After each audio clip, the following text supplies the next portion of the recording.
Shit. Well, that's a great way to start. Drop my wedding ring.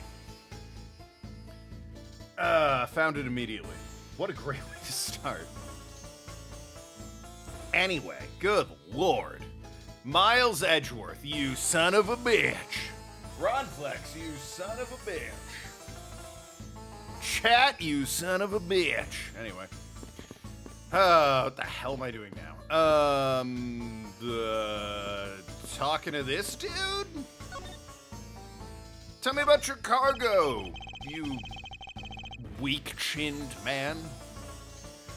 I take it this is large piece of cargo belongs to you, Mr. LeBlanc. Hello, Ark. Of course it's mine. I ship this fine piece of art from Europe. This olive red statue is worth 10 million cents. No, maybe much, much more. 10 million cents is... I just realized I don't have the avatars up. Hold on one second. I was eating dinner. The days are long.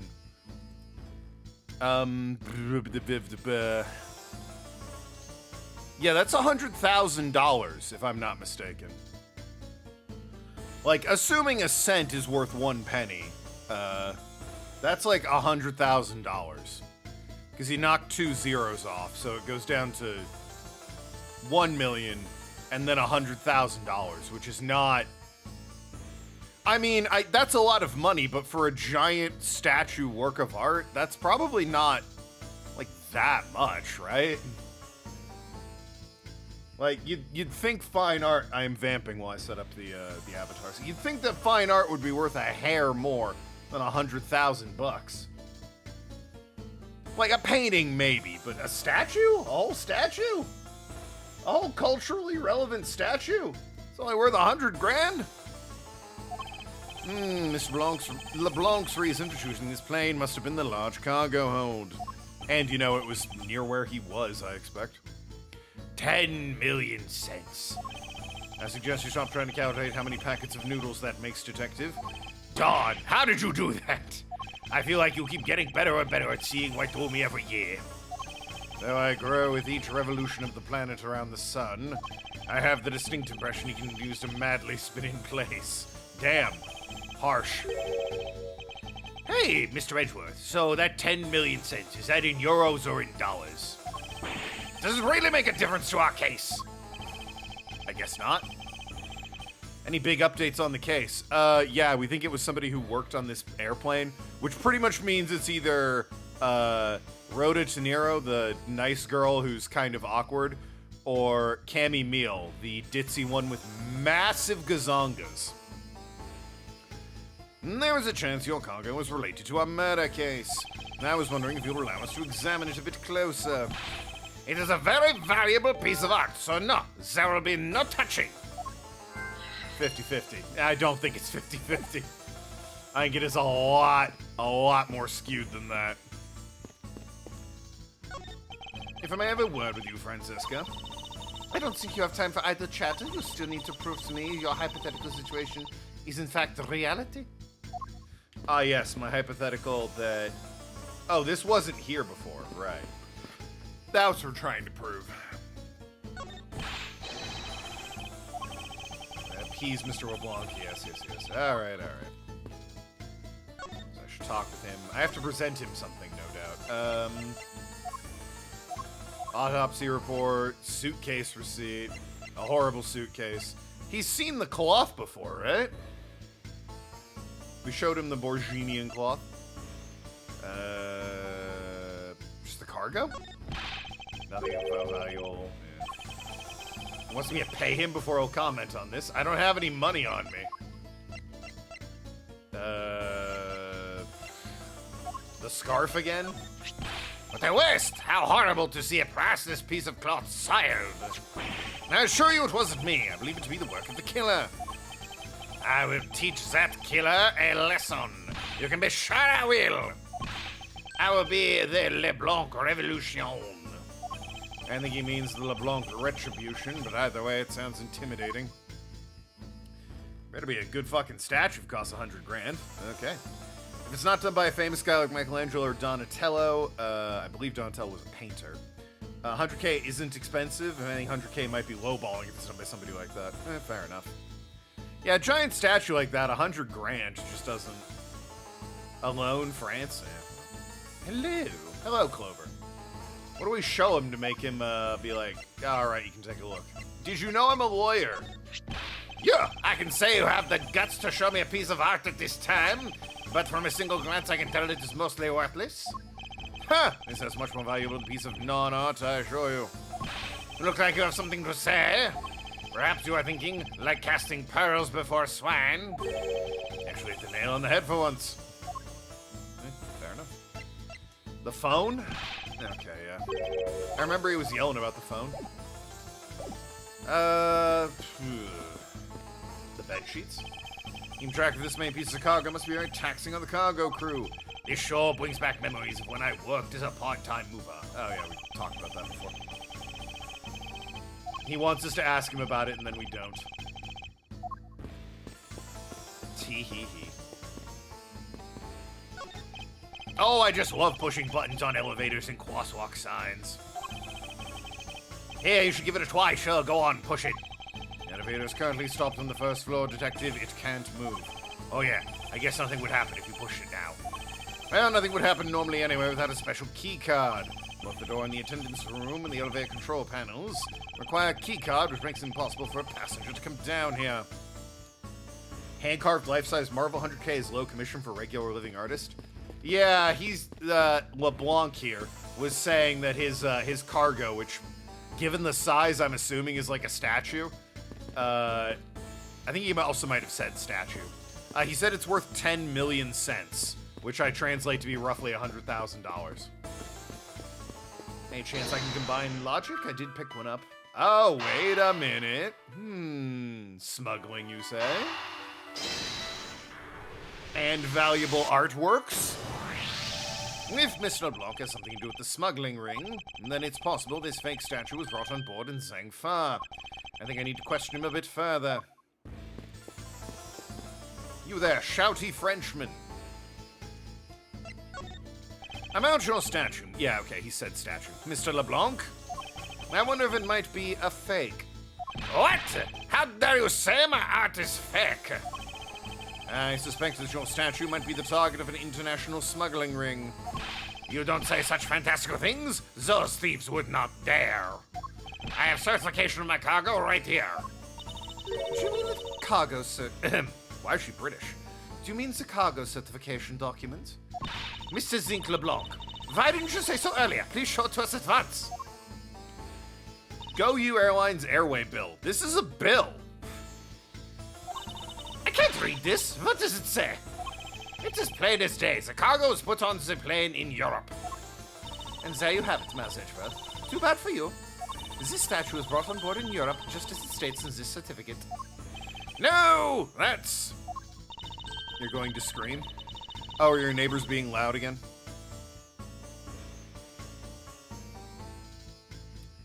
Pokemon Go? I don't play you anymore. Why are you emailing me?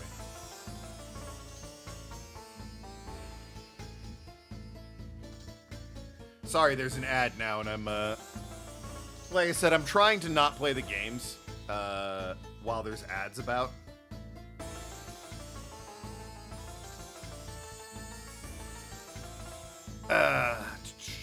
I should have used that to go fill up my coffee, because I'm definitely going to want some coffee by this stream's end. I still have 30 seconds, but I won't. I think Donatello did sculpting as well, like Da Vinci was an inventor beyond painting. I mean, it's possible. Be honest, I don't know much about the classic masters and what they got up to beyond painting. Michelangelo was obviously a sculptor. He was the famous one.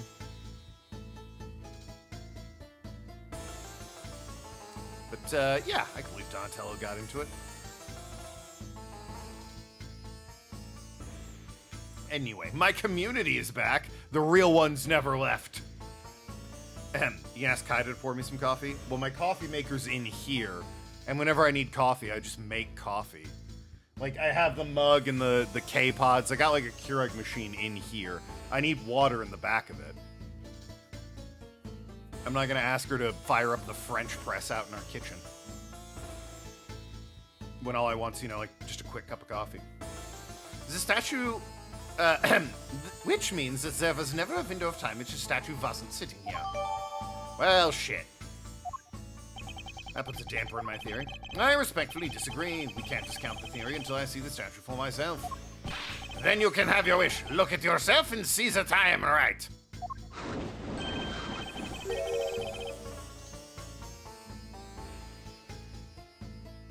Make her serve on me. He did say ask, not make. Like, let's be fair. Take a step back, Clover. I know you're mad because your neighbors are blasting music, but take a step back.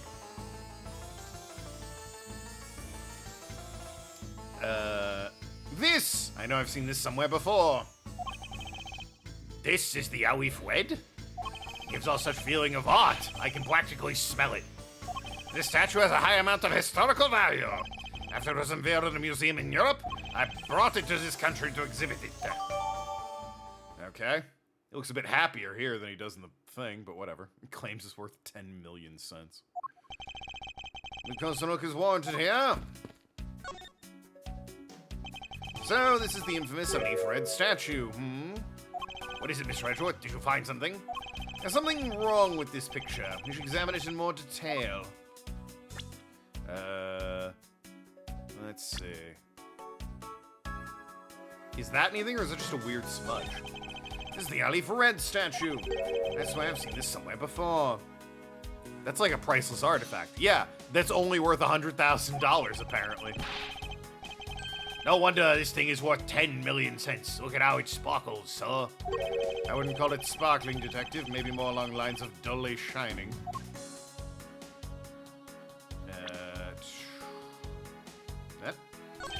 What's this? The statue looks like it's stepping all over its neighbor's cloth cover. Kind of resembles its owner's attitude in a sense. Oh, yo, what did you say now? Father, my clothing's hem do not be stepped on by anyone. It looks too expensive for me to allow that to happen. Please forgive the trespass of my subordinate. Why should I forgive if the dress passes? Unless it is all expensive dress, you keep it. What? What? Okay. I was like, why is only one of these here? It is entirely because it, is applying to this one and not the other one. What have we here? It says Zhangfa Express on the cloth, so I'm gonna take a guess and say that this delivery company is based in Zhangfa. Wild. Nothing gets by you, Gumshoe. Something is tugging on the corner of my mind as though it's out of place. Well, there's the fact that we landed in Zhangfa after Europe, so what is this doing underneath the statue that should have been here before Zhangfa got here? But no, let's also have an actual look at this statue here, because I believe... Oh yeah, the eyes are a completely different color, aren't they? Wow, the fucking counterfeiters couldn't get that right? Dude. Like, huh? Bruh. Oh, the eyes are... Oh, the eyes made of some sort of gem? That's a really nice shade of orange. I would have said yellow. For a second, I couldn't even tell they were jewels. Oh, but they kind of remind me of eyes of this stray cat that lives near my house. Are the eyes supposed to be this color? Is it possible this statue is a fake? Wow, they're really laying it on thick. Yeah, I get it. Thank you. Penguin. Howdy, howdy. Eureka! Those eyes are awfully orange, don't you think? Yeah, and pretty. They remind me of sunsets when I was in grade school, sir. Oh. I don't think you see what I'm talking about. No, I do. But it really is like the color of the sun when it's setting, sir. Ah, the memories. I remember standing out in a field, spitting with my arms out till I felt ill. Gumshoe, what the fuck are you talking about? I don't care about sunsets! Focus, detective! What color are the eyes in this photo? Huh? Ah, so they're wed. As I thought, this statue is a fake. A pretty bad one at that. Mr. LeBlanc, what do you want? Do you not know I am a busy man? I'll allow you 2 seconds for your answers. The Leaf Red, I suppose this is your pride and joy, is it not? It is the biggest trophy on this European trip. Magic the Gathering is getting a Sonic collab. Are we at the point where we can say Magic the Gathering is stupider than Yu-Gi-Oh? Because, like, they had a My Little Pony collab. They had a fucking Final Fantasy collab, which actually kind of made sense. Now they're getting a Sonic the Hedgehog collab. Like, come on. The people that scoff at Yu-Gi-Oh for being childish, and it's like, I don't know, man. Have you seen what Magic's up to these days? Do you know why I wanted to possess this statue? The trigger started 17 years ago. Better grab a chair, so sounds like this is gonna be a long story. What's wrong with Final Fantasy 14 collab? They didn't get a 14 collab, they got an all Final Fantasy collab, first of all. And secondly, no, that one I'm actually okay with. Final Fantasy and Magic the Gathering kind of make sense. My Little Pony and Sonic the Hedgehog make less sense. Mr. LeBlanc, I regret to inform you, and you have my heartfelt sympathy, but... What is it? Sympathy? For what? You see, I'd like to compare the eyes. A large fellow here has very bright and pretty eyes compared to you. I wasn't talking about the two of us! Compared to you, Gumshoe's quite the looker. I meant the eyes of the statue in front of us and the ones in this photo. Why are you yelling all of a sudden? Now then. Oh. It is a photo of the statue on display in the museum in Europe. Ah! Now do you see, Mr. LeBlanc? The statue before us is a fake. A fake! I believe even further examination will be required. Now that we've confirmed this is indeed a fake. There must be some sort of proof that this was brought on board in Zangfa. And I present the evidence that will resolve the remaining contradiction. Oh yeah, it's this, isn't it? The fucking lip. Now slap him. Pull yourself together, man. Surely it wouldn't have been brought on Europe if it's underneath the Zangfa thing. I'm not entirely confident there's a contradiction here. I am. What do you think, detective? I think, that cost? What do you mean? That's what it is. It was, do I have to re-examine it? The statue looks like it's stepping all over its, oh God. Kind of resembles the owner's attitude in a sense. What'd you say? Stepped on, expensive, trespassing my subordinate. Oh, trespasses, he heard trespasses. Oh, for God's sakes. Why do I have to... Do I deduce here instead of the fucking corner? Because that would be really stupid. Eureka! I'm gonna fucking... What do you mean? The Zangfa cargo was... This was put on top of it. That can't be a thing if it was loaded on in Europe.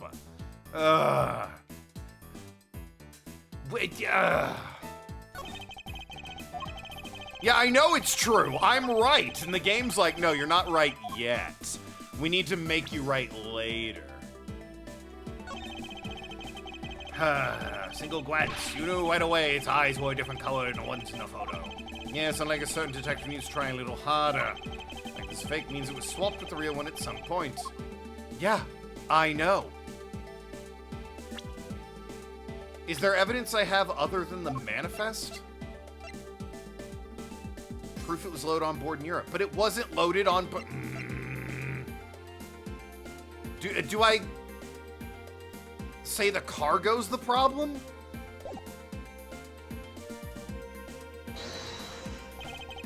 Because if it's the cargo and not the thing that says it, they're the same thing. Eureka!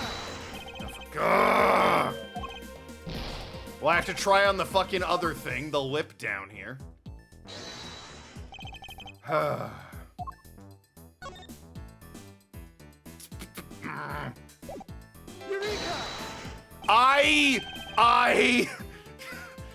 Eureka!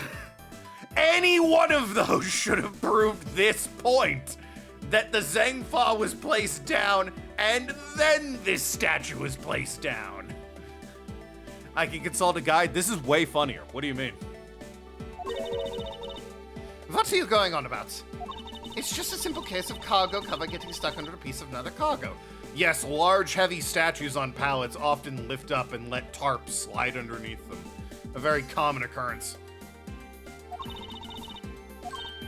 That's not possible. Yeah, it's not. It's almost like that wasn't loaded on in Europe. But it is. It shouldn't be this way, but the statue is on top of the cloth. Supposing the neighboring piece of cargo was brought on board in Zangfa, there is no way any part of it should wind up underneath something from Europe. Something I don't know, a manifest proving it was loaded in Europe would have also pointed... whatever. Which means the fake statue was smuggled on board in Zangfa. But then what about the cargo certificate? Let me ask in return, what about Agent Hicks? Why did he come down here in the middle of the flight? There's only one reason why, to secure proof of smuggling activity aboard this flight. So you say, but I don't believe he had to do that mid-flight. He could have just as easily inspected all the cargo after the plane had landed. And that may be true, however you have it backwards, Francesca. Sure, Agent Hicks could have waited until after the plane had landed, but he had a reason of coming down the cargo hold. Suppose he had found a fake at the airport. It would have been after the swap had occurred. At that time, the suspicion would naturally fall onto the statue's owner, who would have no way to prove that the statue was switched without his knowledge. Which means there is someone involved who is forging or modifying cargo certificates. Goodness me. I'd like all of my health back. Thank you. I guess the victim knew the wheel version of this was gonna get nabbed, huh? Yes, while this photo could be seen as nothing more than a simple souvenir, it was in fact taken to be used as a reference for documentation later on. It's a good thing they got lazy and just, like, cheaped out on the eyes. It's such an obvious fake. Next, Agent Hicks had to secure proof that the smuggling had taken place.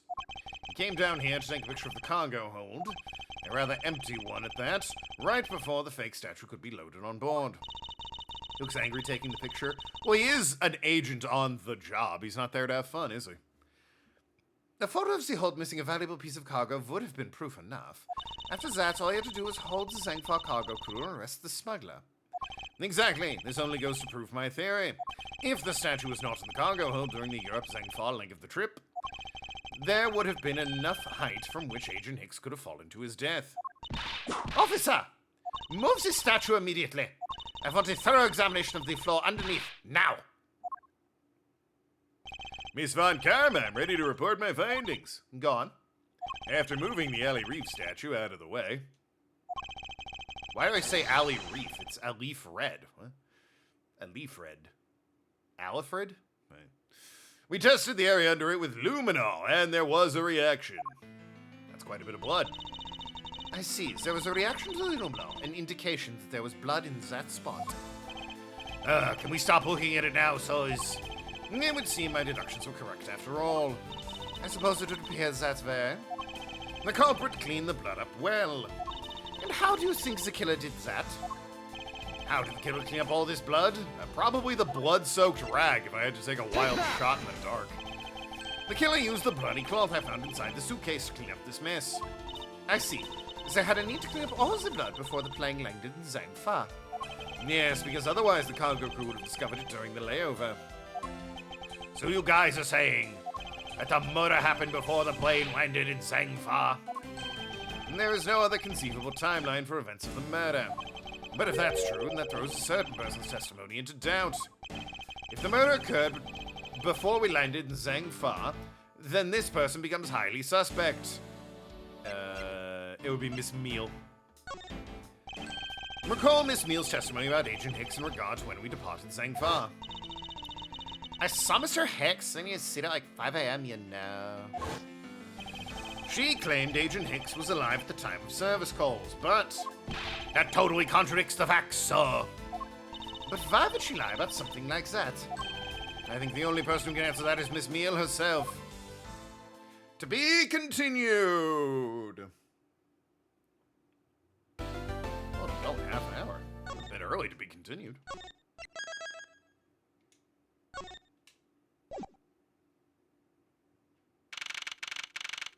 Alright, well, I hate to break it to you guys, but she is pretty, which means she's gonna get away with it. Miss Meal.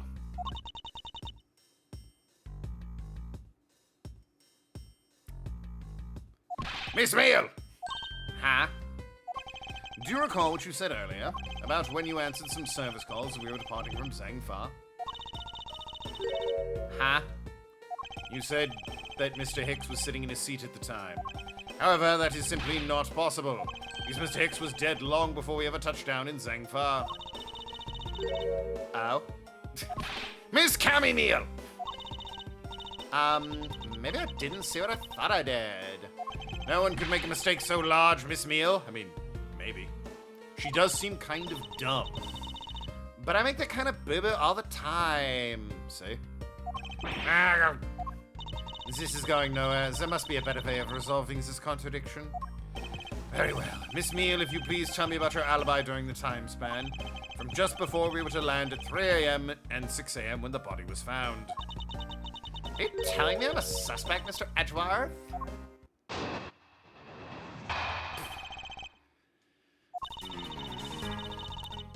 I bet that's a statement I need to contradict. From 3 to 4, I was in the flight attendant's room all by my lonesome self. And from 5 to 6, I was in the flight attendant's room all by my lonesome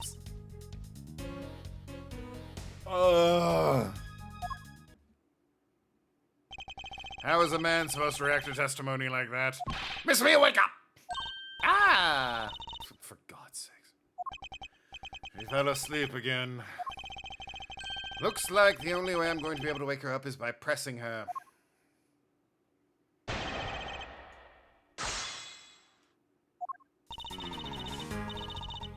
Hold it!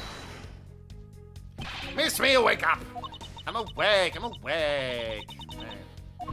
Message Feth, I demand you do something about this flight attendant this instant. Why ask me to wake her when you can finally put that whip to an appropriate use? Sounds like Token. Me falling asleep? Hold it!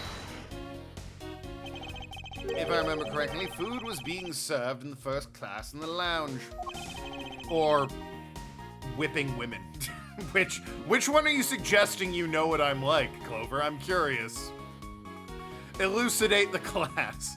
Oh, having to press her to wake her up. No comment on that regard. Good save. Ahem. Between the hours of 3 and 4 a.m.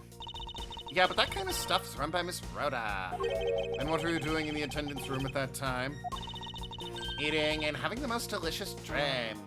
And you were neglecting your duties. No way. Sleeping's part of our job too, you know. Man shouldn't react, just unleash Francesca on her a few times. She'll be answering all sorts of questions in a jiffy. It does seem like, Francesca, you have a whip. Maybe, I'm not advocating you assault a woman with it, but maybe like crack it a few times near her. Really wake her up. Hold it! Miss Me, how many times do I have to repeat myself? Wake up! I'm awake, I'm awake. Yeah. Ow! Why did you whip me for, sir? Oh, what did I miss? A poor detective being on the receiving end of a lash in your stead.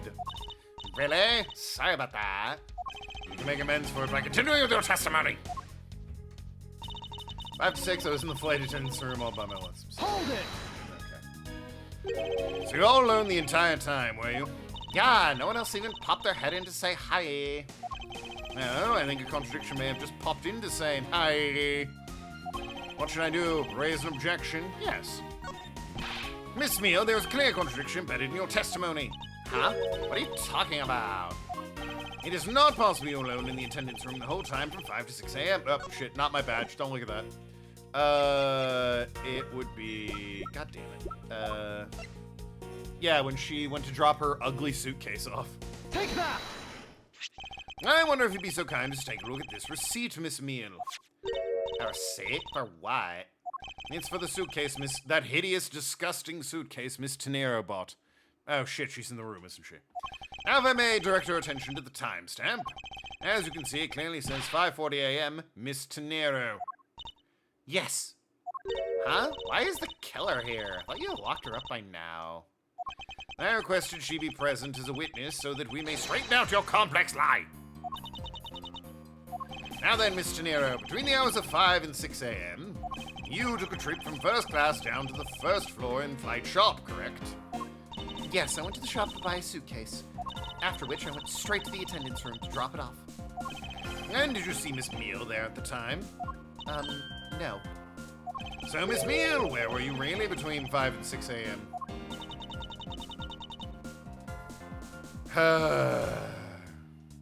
Miss Cammy Meal! Huh? The bathroom? I'll be the one to ask the questions here. Yeah, maybe that's it. I probably just missed her. Nature calls, you know. Do you take me for a fool? That's a little too convenient to be true. But it's the truth. Cross my heart. I don't have enough conclusive proof to counter-argue her at this stage. I can't prove when you went to take a shit, Miss Cammy Meal. Yeah, believe me, do you? But please, won't you give me a chance and you hear me out?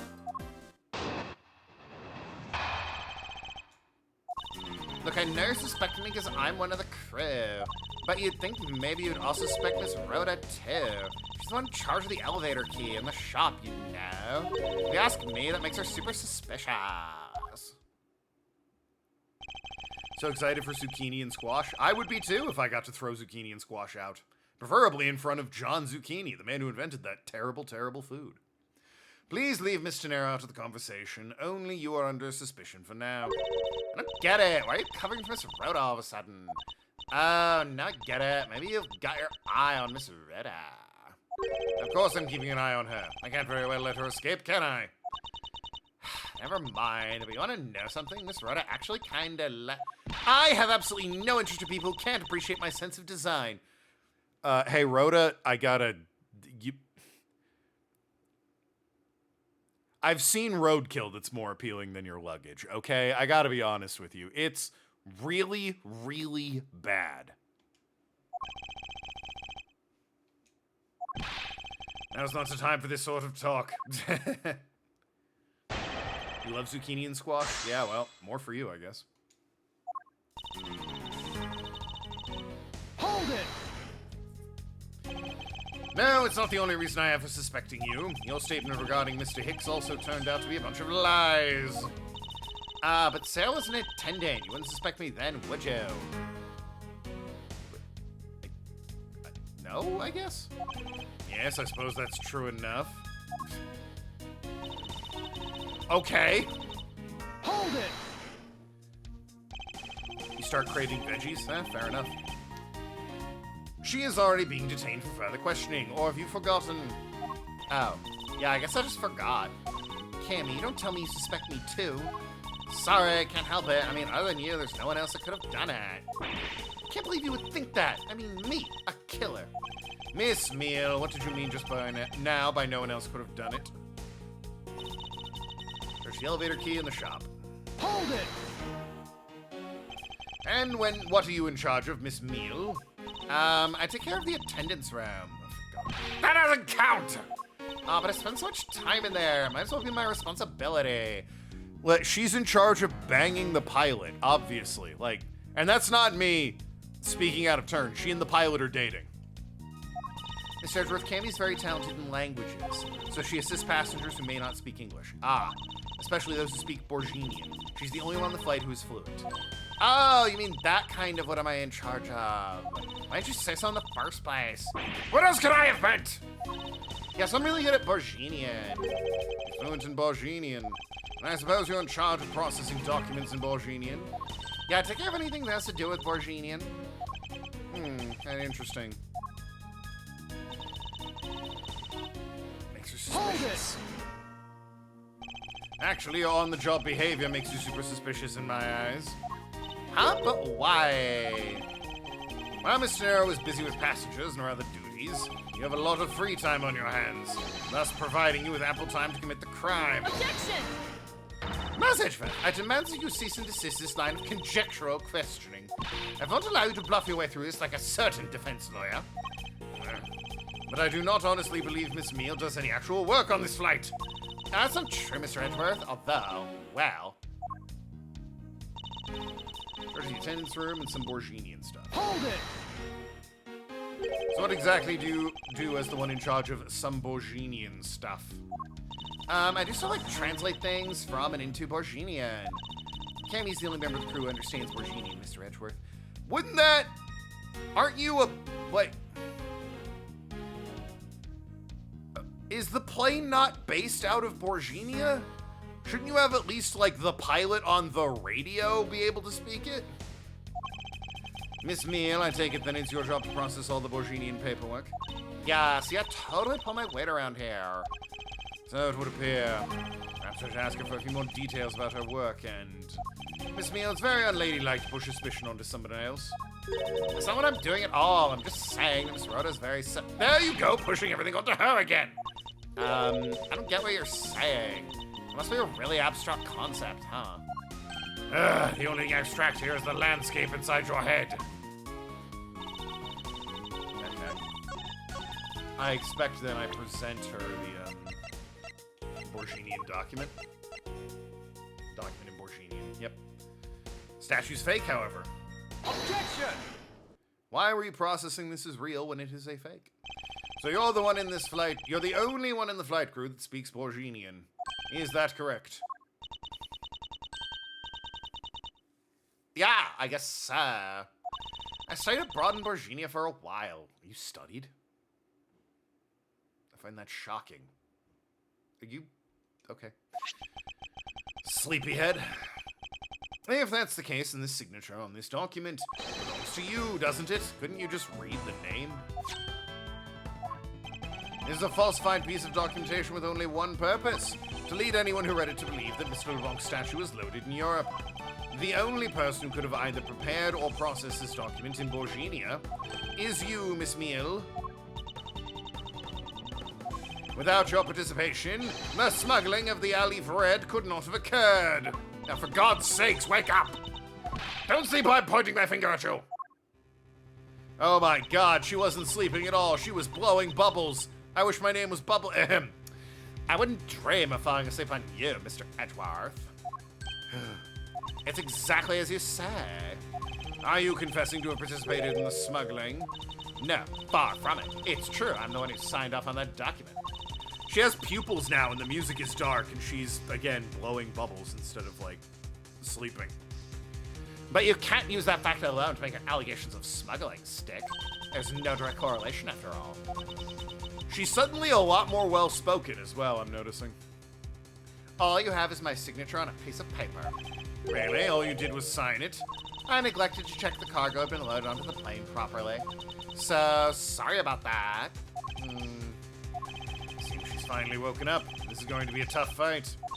Suppose, and this is just a supposition, even if I was involved in the smuggling, you can't throw the charge of murder on me just like that. Objection!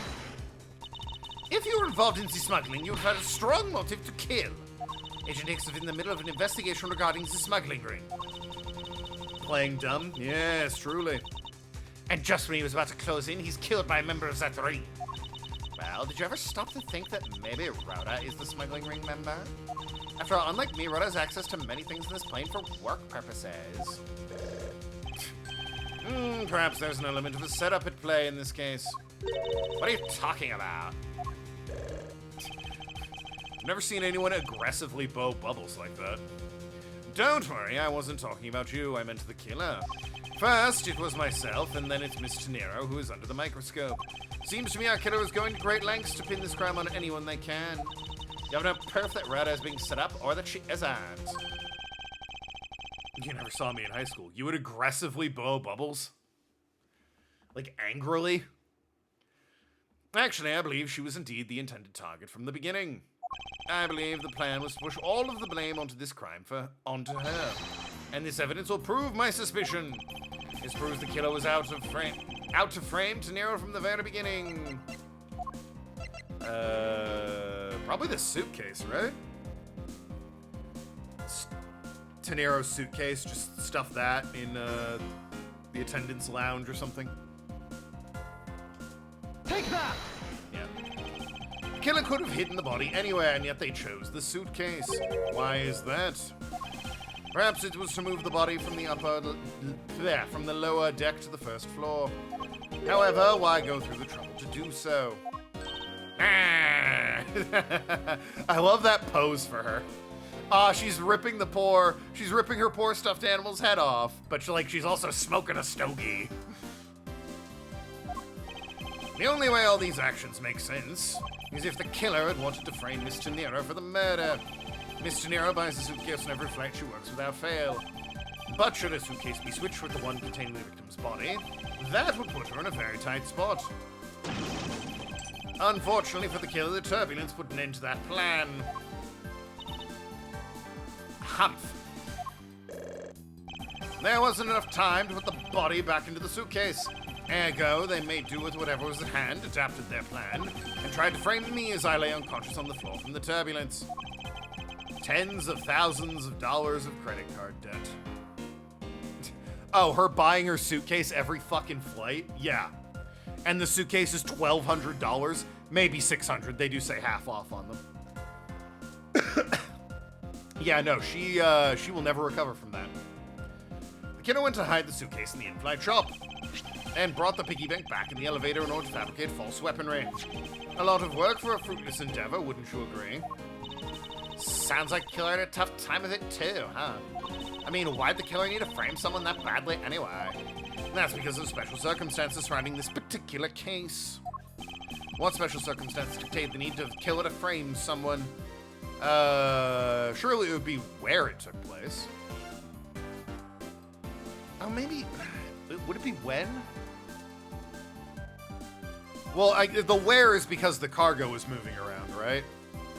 Who it was, agent of Interpol. I don't think that matters here. When it took place. I don't think that matters either. I think it's where.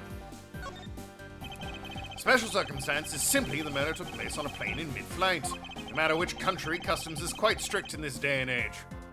I don't know if I'd call every country's customs strict, but they do have a problem with a dead body in a suitcase. So no matter what you do, the chances are that body will be found is very high. Therefore, there was no choice but to frame either Mr. Nero or myself. In other words, the only one who fits within the boundaries of the criminal's movements is not Mr. Nero or myself, but you, Miss Cammy Meal. Only you and you alone could be the killer. A yawn. Also, most places at least x-ray bags. Maybe not of the flight attendants, right? Like, commercial passengers, absolutely. The pilot and the crew, I think they kind of, like, skip the line, don't they? And? Are you done already? I was about to fall asleep again.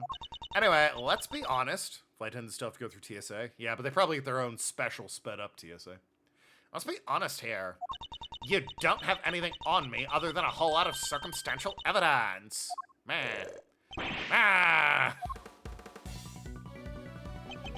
I can see the outline of how the murder occurred, but I have no definitive evidence. And isn't there a piece of evidence that's still unaccounted for? Something I still can't quite fit into the big picture? I mean, we're missing the phone. The cloth? No, she wiped it up. The phone? I don't know. Take that! It's unaccounted for, so. I don't have any actual evidence. I thought not. But that's because it went missing, and still is. Missing? What do you mean by that? In this complex puzzle that is this case, there was one piece I kept getting stuck on, and that is the victim's cell phone. Francesca, you were waiting at the airport for a phone call from Agent Hick's cell phone. Or at least, that's what you told me. That's right. But Agent Hick's cell phone could not be found at this crime scene. You mean the killer took the phone with him? Precisely. You probably should have noticed that sooner. I suspect if we were to find the phone, it would lead us to the killer. Come on, get serious. If the victim fell to his death from that height, wouldn't his phone break as well? We won't know until we try a little experiment, will we? Francesca, I'd like to ask for your assistance. You know the victim's phone number, do you not? Of course I do. Yeah. Agent X's phone, it's winging from somewhere, sir. I heard it, detective. Now where's it coming from? Yep.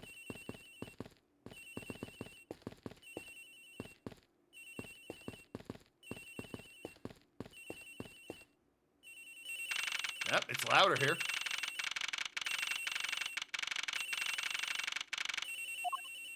The winging's coming from somewhere in here, sir. Leave no stone unturned, Detective Gumshoe. We must find it. Well, I guess I'll check the boxes first. Doesn't seem like the phone got mixed in with the items in this lost and found pile. Well, it's not like the victim would have just swapped it somewhere. Wait, sir. The beds. It doesn't seem to be over here. Then let's look somewhere else, sir. The ring is coming from somewhere around here. But it's not here, sir. I have such a bad feeling about where we're going to find the phone. Oh, is it her locker? Rhoda's locker? The ring is coming from in here, sir. What? No, it can't be. It's gotta be the victim's cell phone. What'd you miss? We found the victim's cell phone. I'm thinking it was in Rhoda Tenero's locker. Whose locker is this, sir? It's Miss Tenero's. What? That's unfortunate.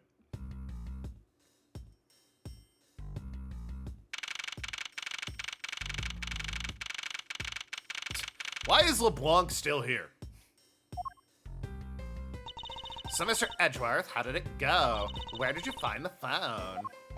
I found it in the flight attendant's room, in Miss Tenero's locker. What? But, Rhoda Tenero. I don't know anything about the phone. It wasn't me. It wasn't me. Miss Von Karma, is that? I suggest you arrest Miss Rhoda Tenero right away. Objection! Wait, I have a theory. This is related to the incident with the keycard. When the killer went to steal the keycard, they conveniently stashed a cell phone in Miss Tenero's locker at the same time. Objection! Think it's a sleepy lady? I mean, yeah, probably. This is related to the keycard, alright? In the same way, we have zero proof the killer did just that. Ah! The only voice that sings the truth is evidence. That is the one bird we cannot ignore. What should I do? Francesca's right. I can't offer baseless conjectures at this point. Alright then. Why did the culprit take the cell phone from Agent Hicks? It must have something very incriminating on it or in it. Hold it! What now, Miles Edgeworth? It's not over yet. We have to figure out why the killer took the phone. What? I think she's involved somehow, not sure the extent of it. Well, I mean, these are the three characters that we've spoken to this case are in this room. It's one of them. It's most likely her. Inside this phone lies the final piece of incriminating evidence that will point us to our killer. We need to examine this phone in more detail. A cracked screen. Smile for the camera.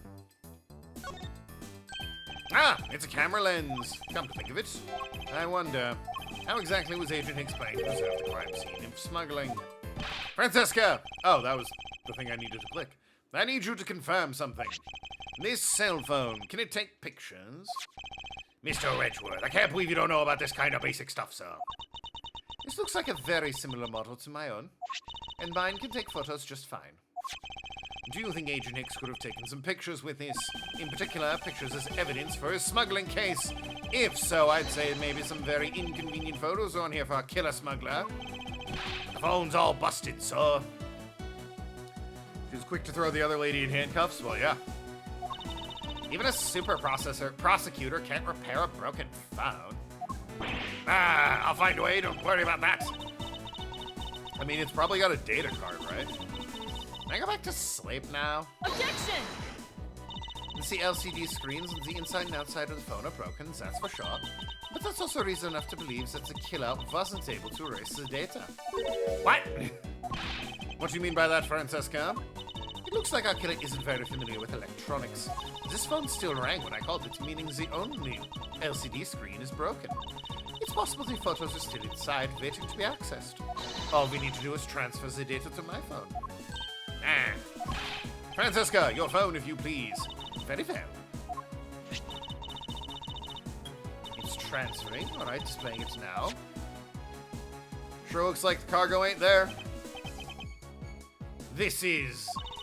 Agent Hicks was most certainly trying to obtain some evidence for his smuggling case. Hey, the Alif Wed's nowhere to be in this scene in this picture, sir. This has no meaning as a piece of evidence in the murder case, right? Ouch, she's right. There's not much we can find about this from Agent Hicks' killer, sir. Is this it? Is this the end? Is there really nothing in this photo we can use? The bed sheets. Box of bed sheets. These are still in the cargo hold, though. There's nothing unusual about them in particular, but I can't shake the feeling. They're just playing around. Mind if I go home? Yes, I mind! What exactly is the difference between then and now? Well, I mean, I don't have just like a big shot of the cargo. Well, I mean, I have that, but there's no Zhang-Fa cargo, I don't think, unless this is Zhang-Fa. What's all this? Ah, their cargo shipped from Borginia to Zhang-Fa. Oh, so yeah, it was empty before we reached Zhang-Fa. The reason they aren't here now is that they were dropped off in Zhang-Fa. Mr. LeBlanc, can you tell me the contents of the boxes? Unfortunately, there was no English written on them anywhere. One cluster of boxes is written in Borginian. It says cloth in English. Cloth? Could it be? Is this where the killer... What? What is that? What for is this scary face? Miss Meal. Yeah? It appears that Agent Hicks was no ordinary investigator. He left us with a piece of evidence after all. A striking piece that will point out who his killer is. Because she's the only one that could have read the box that said cloth. Ha! Maybe I shouldn't force your mistaken reading of a simple picture, Mr. Edward. The Borginian cargo in this piece of evidence pointed straight to the killer. Meow! Take that! Comm phones have some sort of way to install external memory cards of some kind. Back then phones didn't come with built-in internal memory. True. What's this supposed to prove? The killer used this piece of cloth to wipe up the blood they had spilt. But there was one thing that bothered me this whole time. Where did it come from? And now I finally have found my answer. In this very photo. The cargo was unloaded and Zhang-Fa had cloth written on it. In Borginian, that is. And this is where the killer grabbed a piece to clean up the blood with. That's right, the killer was someone who could read and understand Borginian. And the only crew member that fits that description is you, Miss Chamomile. Ha! That's pretty flimsy. The killer probably searched through all the boxes looking for something to use. When you're frantic, you don't care if the box is in English or Borginian. Objection! Sorry, I can't agree with your assessment of the killer's indiscriminate nature. What? There was no need for the killer to tear through boxes at random at all. And if the killer supposedly could not comprehend Borginian, well then... Logically, the killer would have opened the box first. Probably the one that says bed sheets on it. Take that! Just a thought. Hey, it says bed sheets in English right on the box. Precisely, and bed sheets would have been perfect for cleaning up blood, wouldn't you say? So what are you trying to say? That if I were the criminal, this box of bed sheets would have been what I had spotted first. However, as the killer chose to use some Borginian cloth. Do you have an explanation for that? The killer didn't want anyone to know that the real scene of the crime was this cargo hold. So they were afraid to leave signs on the box for the sheets that had been opened. However, the Borginian cloth, well, that's a horse of a different color. Because the killer knew it was going to be unloaded in the Republic of Zhang-Fa. And that's right. And that's why Borginian cloth was used. And the only Borginian reader on board who could make such a calculated decision is you, Chamomile, you and you alone. It would have been very easy for us to confirm any of the boxes were resealed. All we'd have to do is contact Zhang-Fa authorities in time. We may even find other evidence to incriminate our killer within those boxes. So what you say, Miss Mia? Why not confess to a crime here and now? Or would you rather wait and see what we find from our investigation in Zhang-Fa?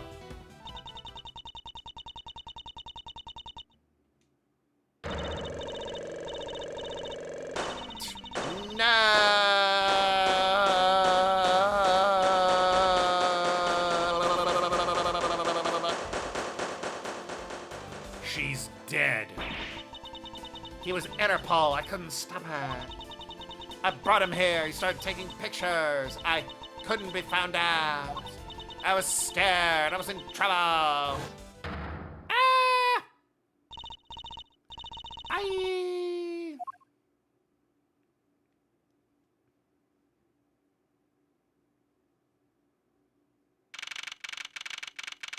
And so ends another case for Miles Edgeworth. We finished making all the arrangements to take the suspect in, sir. Very good, Detective. What about the smuggling route? Did she say anything about that? They're taking her down to the precinct now. Hopefully we can get more out of her there. Whenever we approached the topic, she just started foaming at the mouth. It was scary, sir. She probably wasn't prepared to commit a murder all of a sudden. One thing is for sure, the ring behind this whole mess means serious business. Looks like there's a lot more to this case than meets the eye. Mr. Edgeworth, I just wanted to say thank you. I just wanted to say how much I appreciate everything you did. Thank you very much. It was nothing. In fact, I should be the one thanking you for your cooperation. But truly, if it wasn't for you, I might not be here right now. Instead, I can continue to serve our passengers as a flight attendant. I hope that please accept this as a token of my appreciation. Miss Tenero, I will be perfectly honest with you. I would rather have an incurable skin disease than be caught dead with that bag. I see. You don't have to take it if you don't want it. No, I mean, I would never turn down a lady's generous offer. Oh, thank you. I'm sure it will serve you well. No, it won't. And remember, we here at Go You Airlines are always ready to serve, Mr. Edgeworth. Thank you, I'll keep that in mind. Now I must bid you farewell. May all your skies be blue no matter where you go. Gumshoe, I'm giving this to you. I can't believe we wound up investigating the whole day, sir, but boy, it was fun.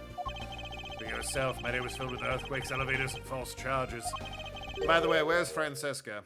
Oh, she's filling out some customs paperwork for her departure. Departure? Yeah, Miss Von Karma's always really busy, sir. She's been flying from country to country to chase down some leads regarding her case. Detective, can you cancel the car I had you reserve earlier? You got it, sir.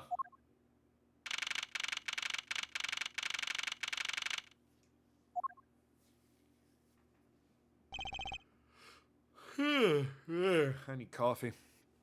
Francesca! I thought I told you when I first landed. I have no time for idle chatter. I have no intention of wasting your time, however, it has been a while since we last met. I also have no time for such familiar reminiscences. Just who do you think I am? You're Francisca Von Karma, a very proud prosecutor deserving of much respect. Until only a little while ago, I was but a wretched mutt who's always losing to you. A dancing parrot living in the name and fame of her invincible father was built. True, your father Manfred didn't lose a single case in 40 years as a prosecutor. However, I wouldn't say he was invincible. What are you talking about? The group I'm on of this trail is of little more troublesome than most. The smuggling graph we found this time is the one sliver of the big picture. Sounds like a dangerous assignment.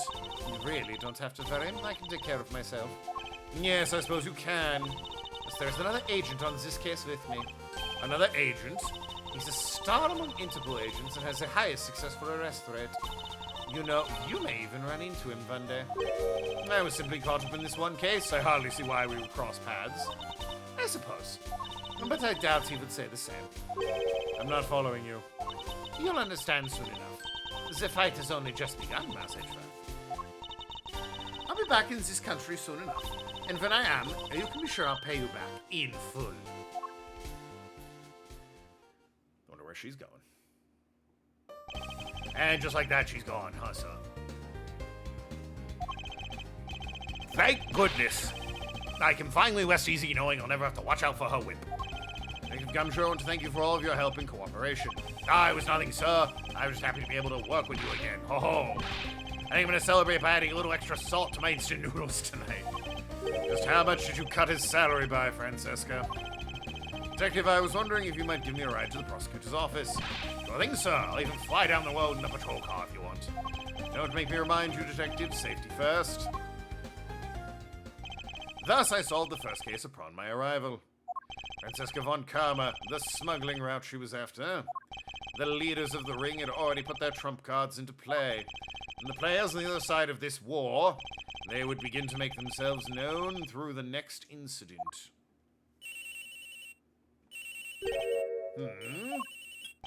Edgeworth speaking. Ah, finally! I called who knows how many times earlier, but couldn't get through. And you are? Have you forgotten my voice, Miles, my boy? Grossberg? Mr. Amano. Ernest Amano. Correct? I need to know what this guy looks like before I give him a voice. Ah, so you do remember me. I know it's rather sudden, but I can't ask this of anyone else. There's been an incident, Miles. My son. My boy. He's been kidnapped. I laughed. She came back when she said she heard what Gumshoe said. Did a one quick whipping for the road. Well, now we're in a kidnapping case, I guess.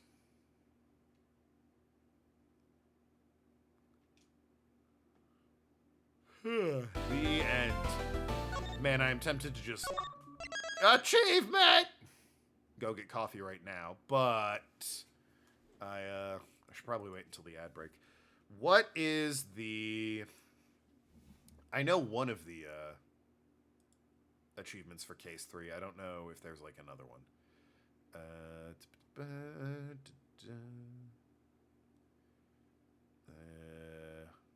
Episode 4, episode 4.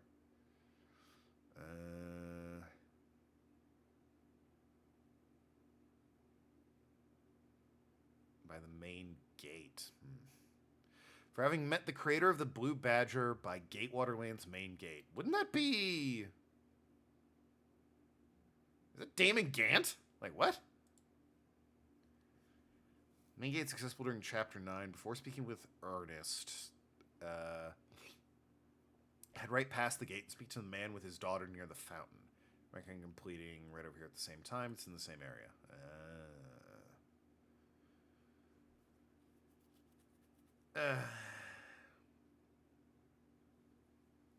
Okay, I can do that. Ready to install the next Windows update. Fucking no, you aren't. You're my streaming computer. Go away. Might as well get coffee now. Who knows when the next ad break is going to be? In like a few minutes. There's an ad at the start of every hour.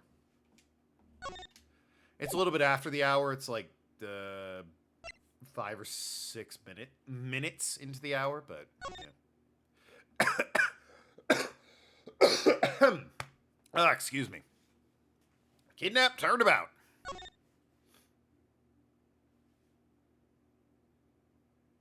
Kidnap, turnabout. All right, I'm glad we established that. March 13th, 10:11 a.m. Who the fuck knows when? It's time. Don't worry, Mr. Edgeworth. I'll be following your every movement with my binoculars. Good to hear. Now make sure you don't lose sight of me. I'm counting on you for backup. Count on me, sir. I have to go. The kidnapper is supposed to contact me soon. Who would have thought that upon my return, I'd be thrust into a kidnapping case? And that I would be the one who would have to make the ransom drop off. God, it's an ugly suitcase. Let's see, I check the money is all there, safe inside the suitcase. Now all I have to do is wait further instructions from the kidnapper, which I'm expecting to be transferred to my cell phone. I wonder who else is around. This is the meeting place, after all.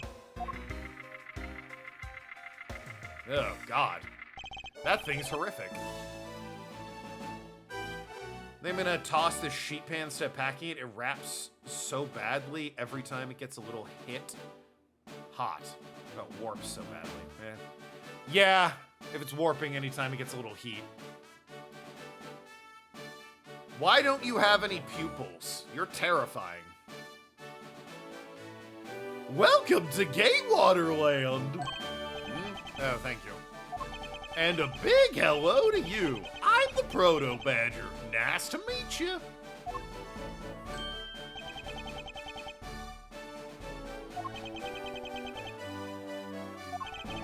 Excuse me, but were you perhaps thinking of taking a picture of me? A picture of you? Sorry, but I'm not interested. Oh, that's too bad. Well, have a good day. Hello? Who are you? You're not Ernest Amano. Sounds like the kidnapper's using some sort of voice-altering device. I'm his representative, Miles Edgeworth. Oh, the ad. Oh, it's gonna start in 30 seconds. I was about to say, damn. Are you a cop? No, I'm a prosecutor.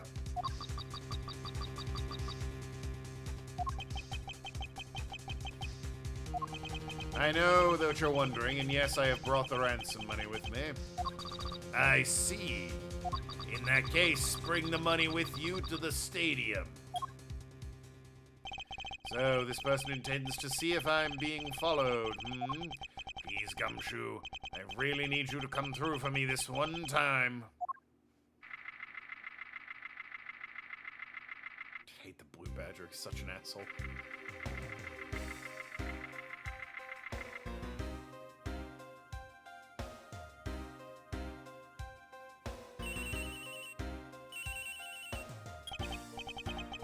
Edgeworth speaking. Next, come to the haunted house. About to eat 3 squash? I'm so sorry. Have you heard of protein? And just how long do you intend to have me wander around for? That's for me to decide. You don't have much of a choice here, my friend. I suppose not.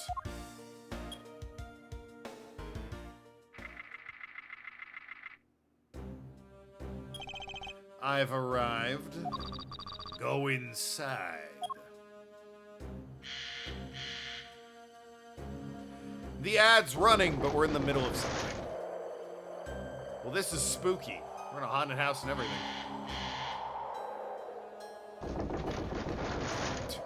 Is that a dead badger? Lord. What a dismal place. All right, time for some coffee. About damn time, if you ask me. Coffee. Oh, boy. Yeah, I was short on water. I held it up to the mic like you could be able to hear the water.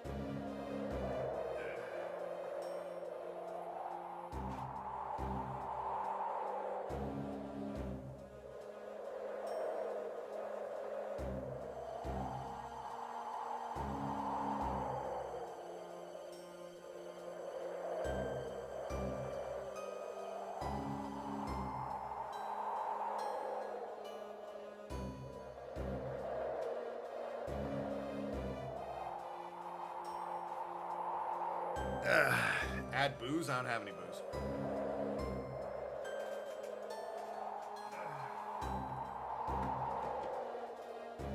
Household's quite dry right now.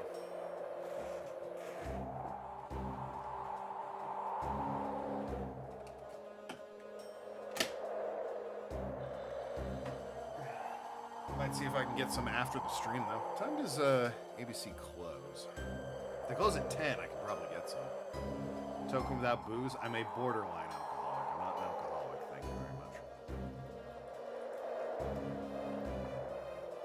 9 or 10. Well, that doesn't help. I need a specific. Hours. I need hours.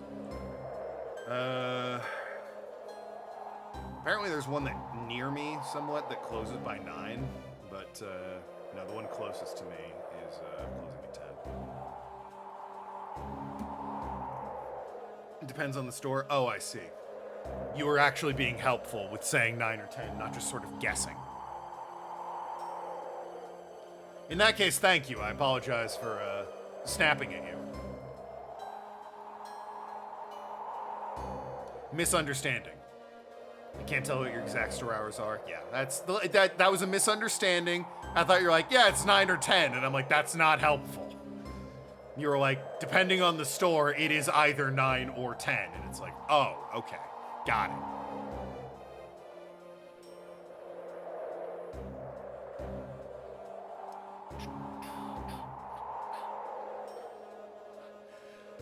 This theme park having, first of all, badgers is, weird. The badgers are awful. But having a dead one in the haunted house is a bit macabre, don't we think?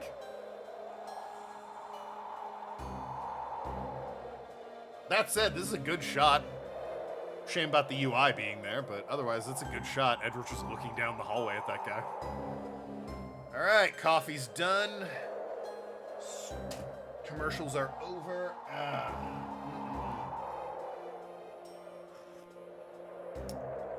Hot cup of joe. What a dismal place. Oh, hold on, I'm getting a call. That's it. Go through those doors. Okay. Am I being watched from somewhere?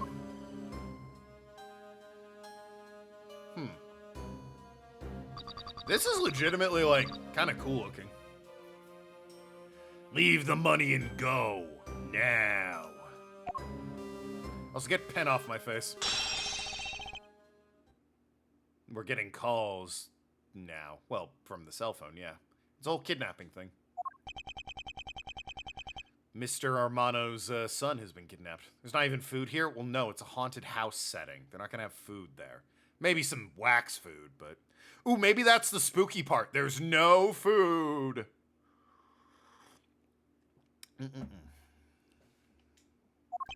I was hoping for an exchange, but maybe I should do as they say for now and not push it. I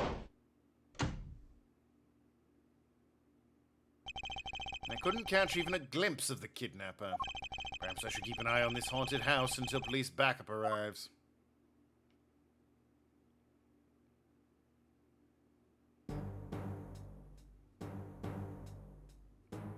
Okay. Oh, that's terrifying. That's super bad. Hey, Edgeworth, you might be fucked. Ah! It was a trap. Killer sea monkey. It's a badger. There's a whole thing, Clover, in this game that, like, the mascot of the police is the blue badger. If I found food in a place like this, I'd steer away from it. Well, yeah, it's a haunted house. That guy betrayed. No, can't be. Then the deal. Who is that? And what are they talking about? Split. Police. All right. In front of. Meet up. I can't move my body. I fear I may faint again.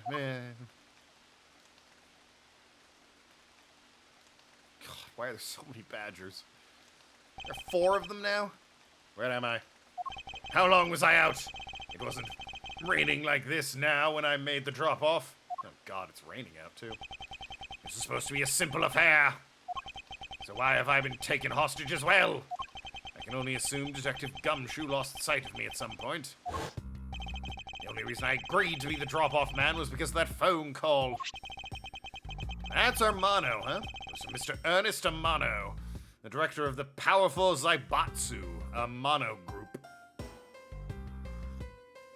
You can't tell me it didn't look like a 50s ad for Sea Monkey. No, as soon as you said it, I'm like, you're right, it does look like an old Sea Monkey ad. But it is a badger, canonically. Whenever I see the word Zaibatsu, I harken back to the only joke I ever laughed at in How I Met Your Mother, which was, Marshall, I think, the environmental lawyer. He, like, has to rent a car from the airport in order to, like, be there for the birth of his kid or something. Like, he's not gonna make it otherwise, and it's Christmas, and, you know, blah, blah, blah, blah, blah. And, he's super big fan, you know, environmental protections and all that. And he's like, and he gets the last car. It's the last one. And he's like, ah, great, so what did I get? And she looks at the paper and goes, you're renting a Zaibatsu monstrosity. That's such a good name for that joke, where he has a gas-guzzling, road-hawking, environment-destroying car. The Zaibatsu monstrosity is such a good name. I don't need to see the car. I know exactly what it looks like. Whoever named the car the Zaibatsu monstrosity, that home early that day. Their work was done. All the other writers work harder. And that's the only joke I've ever laughed at in How I Met Your Mother. A painfully unfunny show otherwise, beyond that one joke. Aside from that, I owe him a great debt of gratitude. His only son, Lance Amano, had been kidnapped. I know that Lance is already in his 20s, but I guess that some things you never grow out of. Well, kidnap a CEO's son, I guess.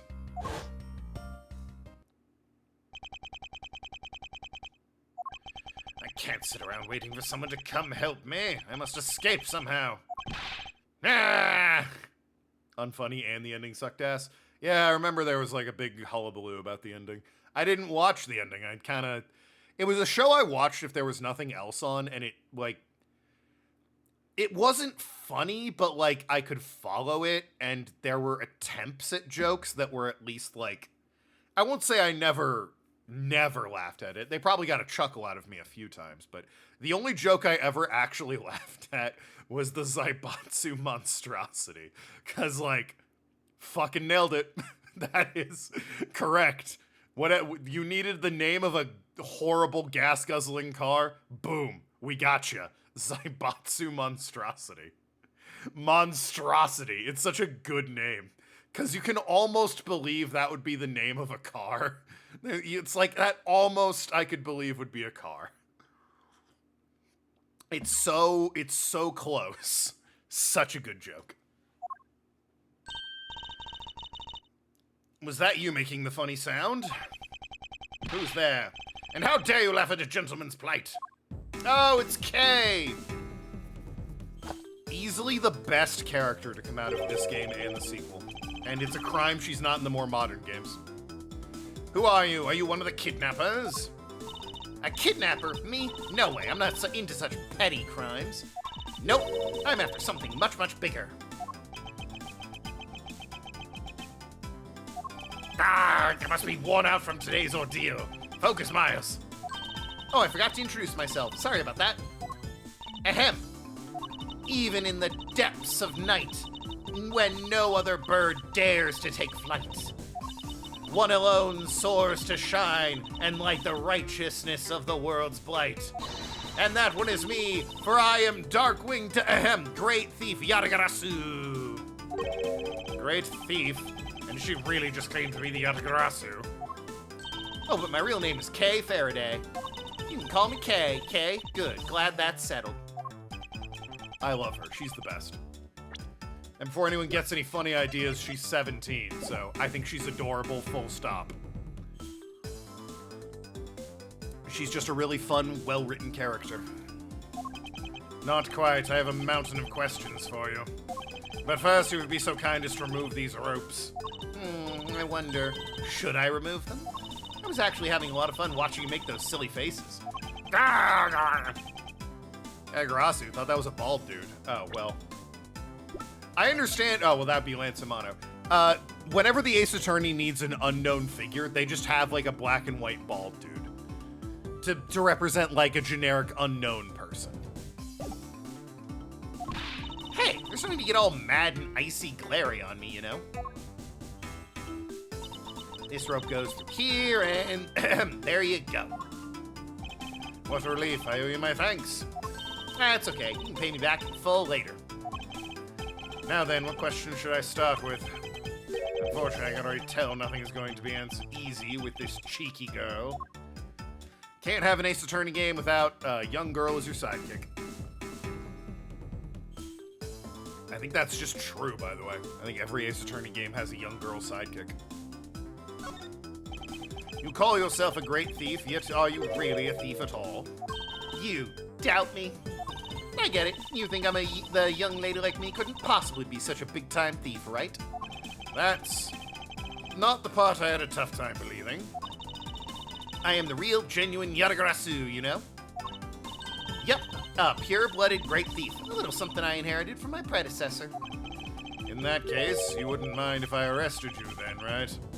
What? Of course I'd mind. I haven't stolen anything yet. Seriously, I don't know how you can say such horrible things to your savior.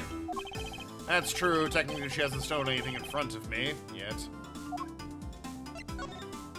When you say you're the Yatagarasu, do you mean you are the Yatagarasu? Yep. The most righteous of the righteous, the legendary great thief. I inherited the title only recently, though, so I haven't had a chance to steal anything yet as the second Yatagarasu. I was not aware thieves could pass down their titles like that. Well, you never saw Princess Bride, Dread Pirate Roberts? But don't worry, I got some big plans in the works. Big plans, They wouldn't happen to lead to a big arrest, would they? I knew it. There's just no reasoning with the prosecutor. I'm not the problem here! I'll have you know that the Yatagarasu has no interest in stealing petty trinkets. there's one thing and one thing I want to steal. Sorry? Only one thing, and what would that be? But it's gonna have to wait until we find our way out of here. Well, at least there is one thing we agree on. I'm sure I'll have plenty of time later to learn more about you. So, you never told me what your name is, Mr. Prosecutor? I suppose not. I'm Miles Edgeworth.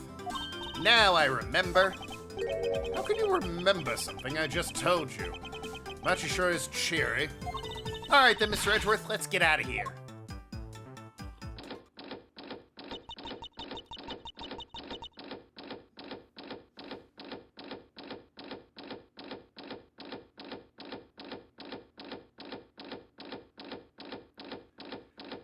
It's stuck!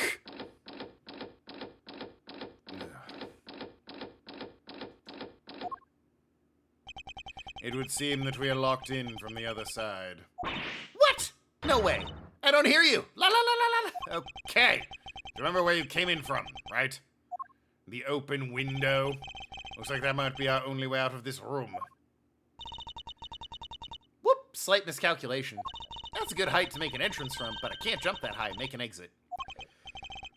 We've got boxes and shit. Just stack them up. Or, you know, boost you up on my shoulders and get out there and tell people, hey, there's a man trapped in that room over there. I suppose we have no choice but to look around and see if we can't find another way out. Alright then. Now let's start with the boxes, eh? Hey, there's something inside the bottom right box. Oh, I think it's a pink badger costume. Pink badger? You don't keep up with what's going on in the world, do you? In that case, you better study up on the whole Badger clan with this. Oh god.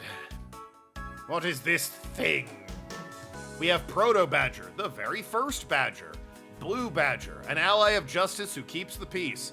Hey, decommission Proto Badger. He's awful and I hate him.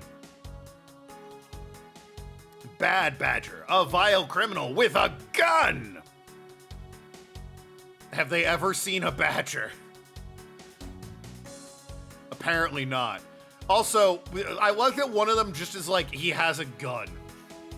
And also, Pink Badger, note her unique pink bow. Do you see, girls? Do you see? She is the girl character, for she is pink, has eyelashes, and a bow. She is the girl one. You like it now because there is woman representation. She is pink, and look at her bow. You know, as you do. Think of it as a Bible of all things you'll ever need to know about the clan. Maybe don't phrase it that way. Maybe pick a word other than clan, I'm just saying. Whatever. I suppose I can keep it as a reference guide or something. I suppose this means this is where they keep all the costumes. Certainly looks that way. Looks like the Badger family is home. There are 8 boxes, but 7 of them are empty, which means 7 of the costumes are in use right now. You can't see? You mean you can't see the pink one and how she's the girl one? Aren't these badgers mascots of the police force? Well, I hear the police had a hand in sponsoring this theme park. Maybe the bow needs to be bigger? Perhaps. Probably because the Gatewater Group owes the police for all those cases they solved. Ah, yes, Gatewater. The name of the hotel from, like, the first game. Don't try and guess the joke there. Gatewater, it's very original. Ha ha ha ha ha. But also, a hotel and the police built a theme park? Why? They have all the power of the state and they use it to make a theme park? It's not just any theme park. They have a handcuff-shaped double looping roller coaster. Kinda with Edgeworth on this one. That's quite enough. I'm feeling woozy just from the thought of such a thing. I won't rest until okay, every suspicious nook and cranny. What's this sheet? Nothing in here, okay. Nope. Alright, the key. And what have we here? Ah! Why do I feel a laser-like stare aimed right at me? Did you want to take a look? Well, don't mind if I do. Ooh, I see. Yes, this is definitely a key. I'm sure it's a key to something. Okay. The something is what was relevant to my interest. Oh, one of them's here. I suppose this is the Pink Badger. But since it has the same design, doesn't it seem forced to be called... Thank you! Oh my god, Edgeworth. Yo, all men in this game suck, except Edgeworth. Since it has the same design, doesn't it seem forced to call this one a female? You think so?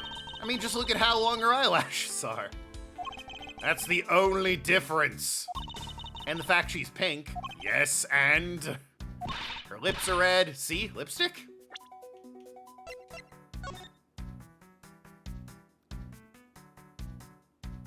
I don't see it.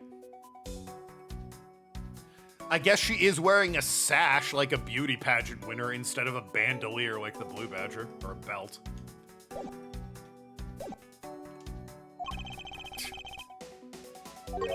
What? Do you have something to say about the giant pink ribbon, or is that too obvious? This is that Blue Badger I met at the main gate. Excuse me, his name is Proto Badger, not Blue Badger. You say, ugh, cops, Clover, and I agree with you, but honestly, if the cops had a bunch of money and said, you know what we're gonna do? Build a theme park, I'd actually be okay with that. Because that's, like, stupid. And I think the cops are stupid, so it tracks. And it's better than deporting people. Just saying. What'd you miss? We got kidnapped. And then we met the main co-star of the game, Kay Faraday. He's based off the very first design created by the local police chief. You know, when you compare the two, the Blue Badger looks a bit cuter. The Proto Badger looks like a nightmare. I suppose he continued to redesign himself. The chief managed to make him cuter and cuter. Even humanity has come a long way when you think about how much we've evolved. We're shooting unarmed citizens. True, true. Are we comparing the Blue Badger to humans now? So this is the Blue Badger's rival, the Bad Badger, Do you feel some sort of reverence? Negotiator. I'm semi-loyal. Get him! Get the bastard! We found 7-9. Badgers assemble! Hey, 7-9, what's up? Ignore what I just said. Thank you for 56 months, you beautiful son of a bitch. Do you feel some sort of reverence towards this Badger, K? Ha! I can't believe you'd be so stereotypical when it comes to thieves. Surely you must also think there are much cooler and cuter ones there, right? That's it. I've decided that thieves and thievery need an image makeover. Good luck with that one. Look, it's the Blue Badger. I suppose even this thing can be popular with women. My nemesis. What in the... Why is she beating it up? He's got the word badge right in his name. There's nothing but bad news for someone like me. It's an empty box, Kay. Tearing at it with her teeth. And to think he's out there wandering around in this park. I better be careful or they're gonna arrest me by the power of his name alone. I somehow doubt the Blue Badger has the power to arrest anyone. Well, we got a Bad Badger head, it looks like. What's this? Looks like the Bad Badger and it looks as bad as ever. Looks like a costume head to me. I guess the Bad Badger's costume is, at the very least, a two-piece, huh? The real question is, why is only the head sitting out here on the floor? Alright then. But yeah, Clover's right. The one that attacked us is the one with the soulless eyes. They're holding a Blue Badger photo rally. You didn't know? Plus, it's not just the Blue Badger, it's his whole family, too. Take a picture for every member of the Badger family and receive a prize. There's only one of each of the 4 members wandering throughout the park. Best of luck. If you manage to snap a shot with every member of the family, you get a really posh prize. Well, there's a costume head sitting over there. Why not start with a picture of that? You can't do that. That's cheating. There's only one of each Badger in the park, so you have to work for it. Speaking of badgers, there was one sitting against the wall in the haunted house. Seriously? Somehow I don't think that one counts, Mr. Edgeworth. You have to take a picture of the costumed ones walking around the park. So those are the rules of this game. How quaint. Fair enough. Paint. Maybe we can use this paint to help us escape. And what exactly do you have in mind? We can paint help in really giant letters. And who, pray tell, would see these giant letters? We're inside a building. Okay, then how about we light the paint on fire and send out colored smoke signals? Why was that plan B? That was literally your second choice. Anyone who saw it would think some crazy arsonist was about and call the cops. Actually, that might not be great for me, seeing as I'm a thief and all. Let's try to find something other than this paint to use, shall we? I love Kay, she's great. Isn't this my phone? Looks like it's made it through the ordeal intact. If only there's a way for us to contact someone on the outside. But we do have a way, right here. Ah, there was a cell phone this whole time? That's an old phone, by the way. If I'm right, Detective Gumshoe should have contacted the precinct for backup by now. Mr. Edwards, sir, are you okay? I was so worried, sir. I'm fine. I was knocked unconscious for a spell by the kidnapper, that's all. I'm sorry, sir. I'm such a failure. If only I hadn't lost sight of you. Eric, if we don't have time for this, have the police set up a perimeter right now. You don't have to worry about that, sir. I already got the boys working on that. But in doing that, I sorta, What's wrong, Detective? Sorry to butt in, but I'm afraid you're going to have to make do with me. Who is this? Ah, this guy. Why is it a plan at all? You just let your suffocator get toxic poisoning and die. Kay is enthusiastic, but not exactly what I would call the most logical of thinkers. Shi Long Lang of Interpol. A pleasure to speak with you, Mr. Edgeworth. I've heard a great deal about you. So what exactly is an Interpol agent like yourself involved in a domestic kidnapping case? Don't sweat the details. A crime's a crime, whether it's on local or a global scale. Besides, you're the one who's in a world of trouble. And why would you say that? Lang Z says, the pack that runs together stays together. You catch my drift? You cause quite a ruckus by running blindly into a situation and then getting caught. You should have contacted the police from the very beginning. I wasn't the one... whatever. I'm sorry that this happened because of a lapse in judgment. However, I humbly request that you please help me out of here post-haste. Sorry, no can do. What? We're hunting the kidnapper now, and I haven't got any hands to spare. As I said, my pack moves as one. You're the one who wanted to go it alone, so good luck to you, Mr. Prosecutor. Oh, and once we do catch the kidnapper, rest assured we'll come find you, eventually. Well, this guy's kind of rude, isn't he? What's wrong? Did you get cut off? No, my phone ran out of power. No way! It doesn't matter anyway. We should try to get out of here through our own means.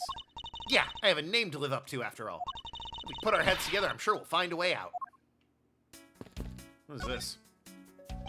This is the beam I was tied to. What's up? Yeah. It's a crossbeam. I was pondering if perhaps we can make our way over to the window if we climbed this. Good thinking. And if it's climbing action you need, just leave it to me. Thanks. This little hook here looks like it might make for a good foothold. Okay, and good luck. Count on it. The great thief Yatagarasu spreads her wings and takes to the sky. Here I go! As I thought, this beam was definitely not made for climbing. What do you mean by as I thought? I'm not your guinea pig, you know. How's my logic doing? Costumes, the beam, and a tiny key. Does it go to the door? Seems we won't be able to open this by ourselves. It also seems quite thick, so we can't just break it down. Must be another way out of here. Badger head. Man, why did they have to put the window so high up anyway? How is a thief supposed to make her daring escape? I suppose we can make our way out of here if we're able to climb on top of these lockers. Ha! That's pretty clever. You make a good thief yet, Mr. Edgeworth. Please don't ever place my name and the word thief in the same sentence again. Let's see. I wonder if I can jump up and grab the top of the locker. You probably could if Edgeworth boosted you, the lazy son of a bitch. Man, why'd they have to make such ginormous lockers anyway? If we want to use these lockers, we need some sort of foothold. Do we think the key is to the lockers? Hold on, I'm done with my coffee, so I gotta put the mug back. Get it out of the way. Now, okay. Tiny locker or tiny key and locker, excuse me. That makes sense, right? Really? Really? The key was right next. Okay. Costumes and lockers? No. Maybe not. There's a hook on the beam, but it's not enough of a foothold to climb out with. Get to the top of the lockers if only there were some footholds. They both mentioned footholds. God damn it.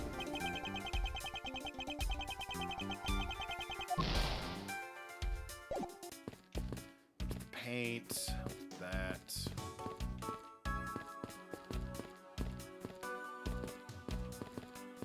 Did I already checked? Yeah, okay. The lockers.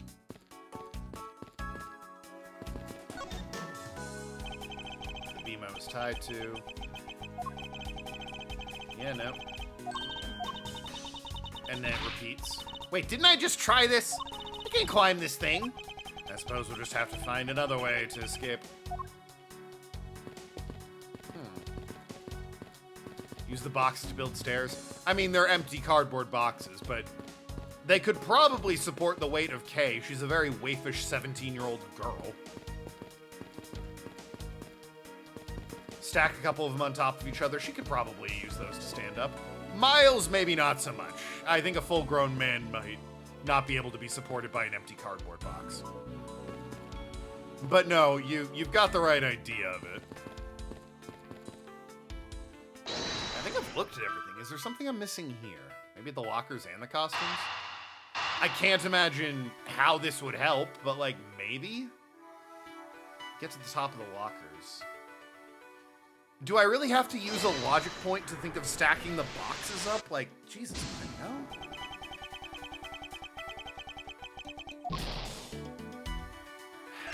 Might be able to open something somewhere in this room. But it's not the lockers. Look at the beam. It's not enough of a foothold to climb. This in the beam? To, like, stack the boxes?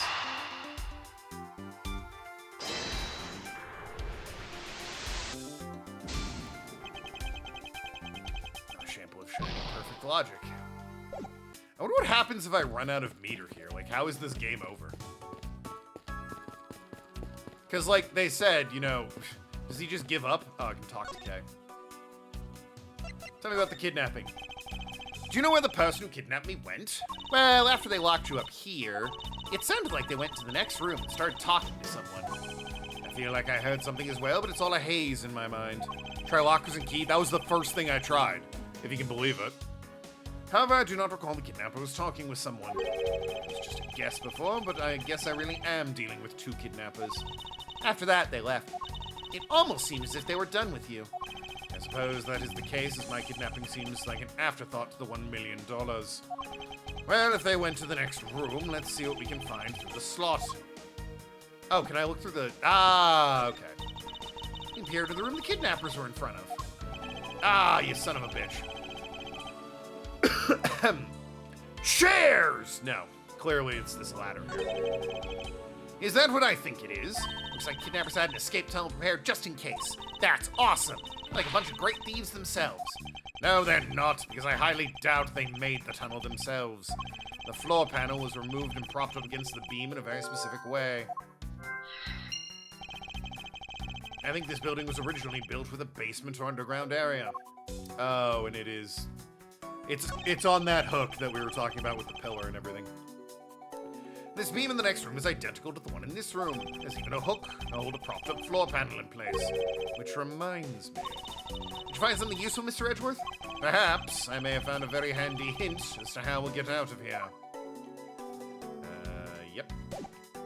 Alright. Do I now have, Yep, okay. The open floor panel and, The beanbag was tied to. Yeah. That'll be it. This hook on this beam. You know, I already tried it, and there's no way I can jump from the hook to the window. Come on, even you have to admit when something's just not possible. Ha! I wasn't about to suggest that again. Rather, that it was here for a different purpose. Really? Like what? As you saw in the adjacent room, it's clearly for keeping the floor panel propped up. Which means there should be a panel in this room we can open up as well. Oh, I get it. We didn't know its existence all this time because it was hidden beneath this tub. Alright then, let's fold this thing up and see what's underneath. Now this is what I call a treasure.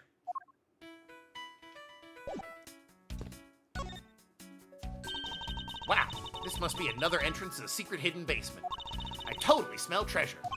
The scent I wish to smell is the sweet fragrance of freedom. And what are you waiting for? Hurry up and open the hatch. Alright.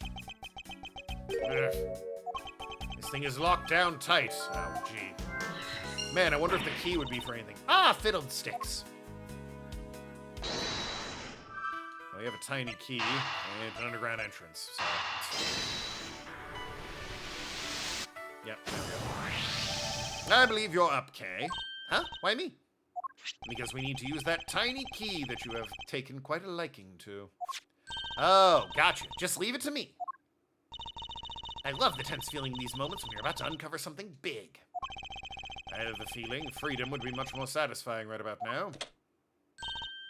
I got the secret door open, and now... Wait. Use the ladder, you freak! Oh, wait! Ah! Are you alright, Kay? I'm fine. The ladder slipped is all. Thank goodness she's alright. I about had a coronary. There's a lot of really large machinery down here. What about an exit? It's really dark and cramped down there, so I really doubt there's an exit. We've got a ladder, though. I can't believe that happened. You have only yourself to blame for leaping before you looked, you know. No way. I mean, how was I supposed to know that there was ladders removable? Guy, are we for... I have to logic this one out? Guys, come on. Come on.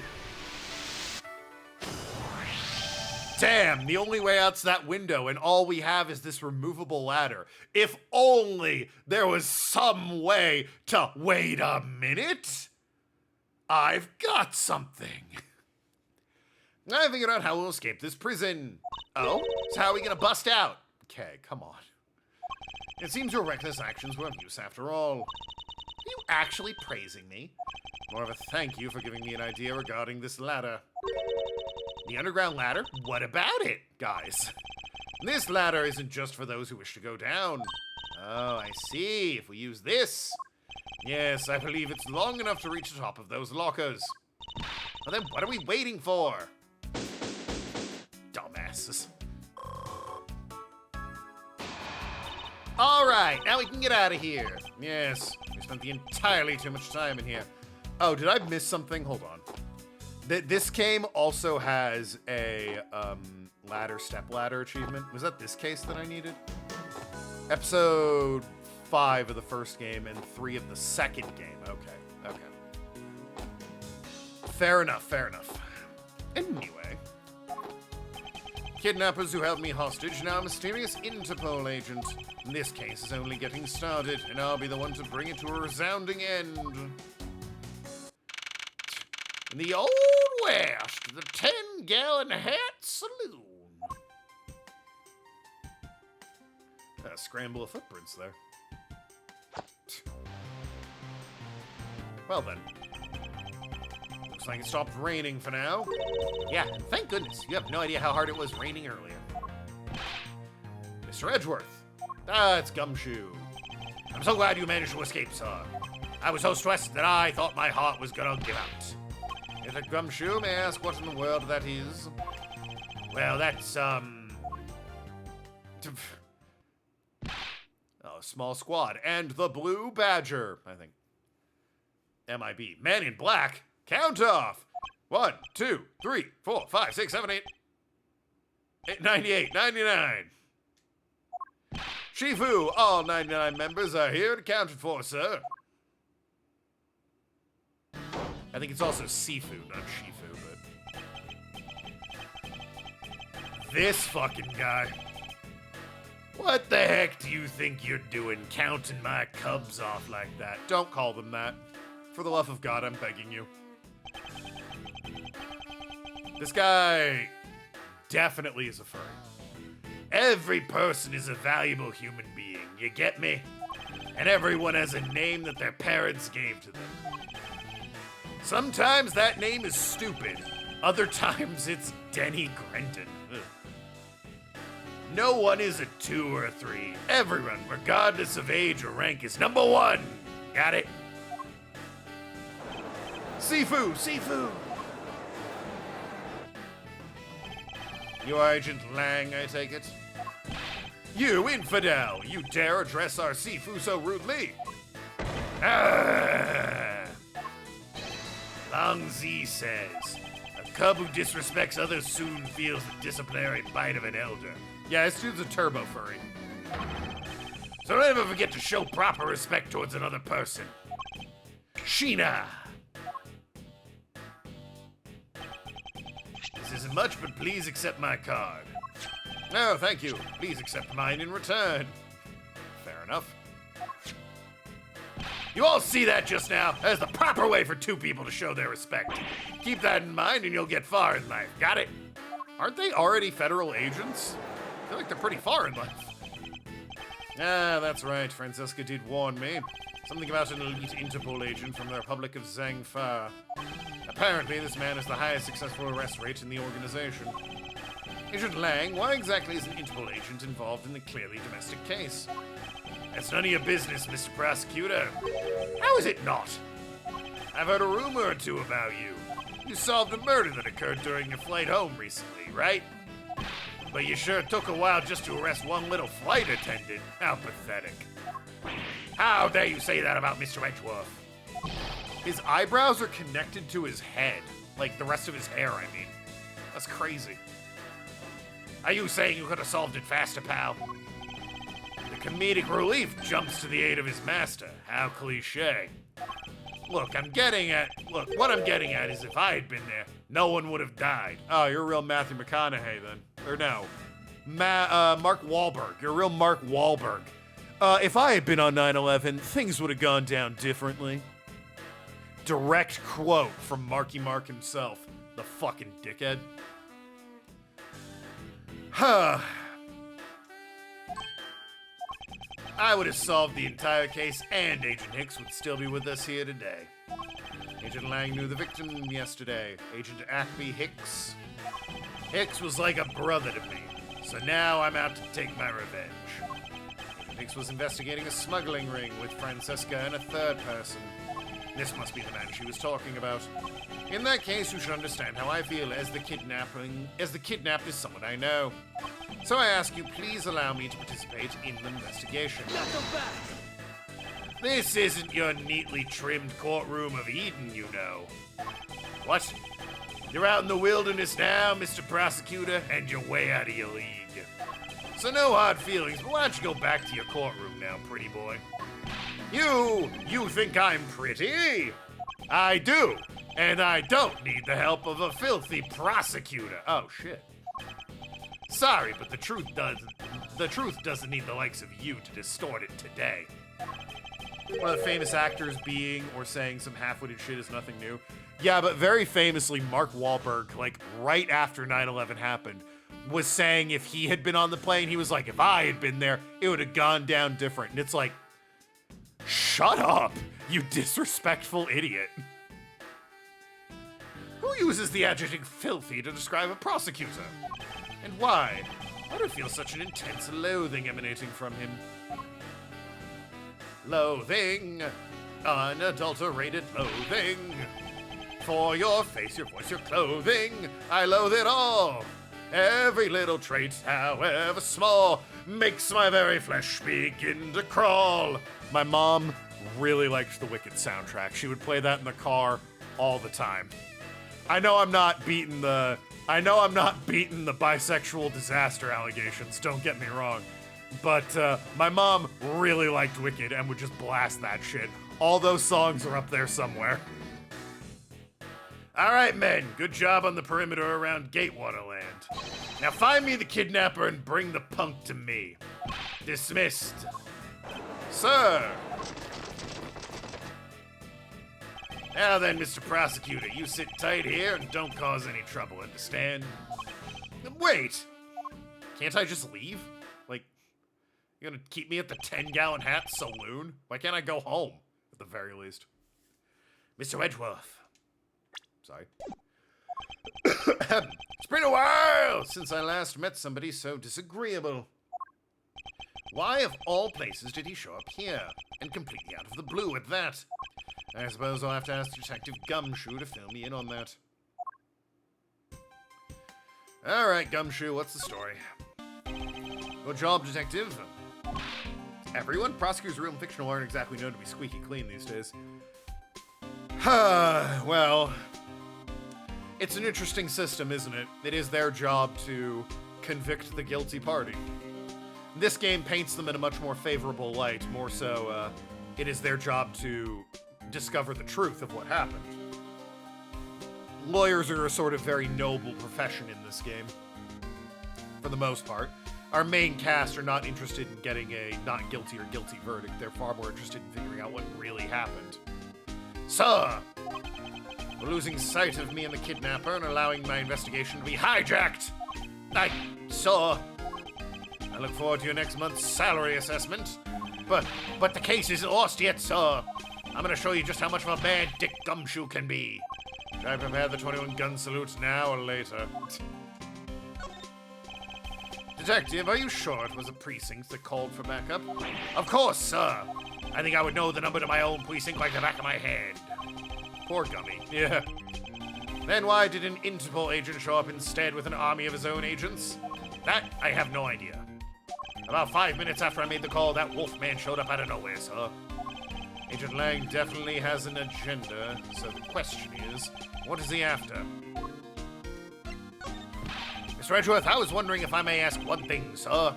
Yes, what is it? Who is that? The girl over there, I mean.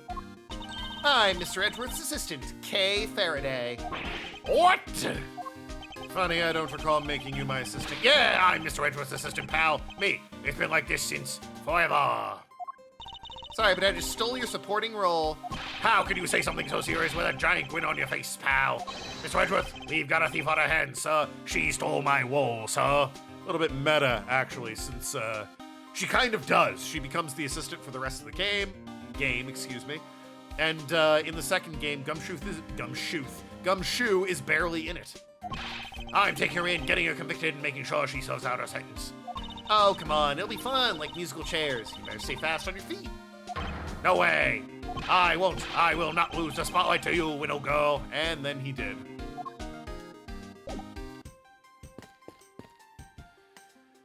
Alright. God, I hate you. I forgot about your theme music. If he does the badger dance, I'm gonna throw something. That wriggling, I just can't bring myself to call it dancing. Alright, well, thank goodness.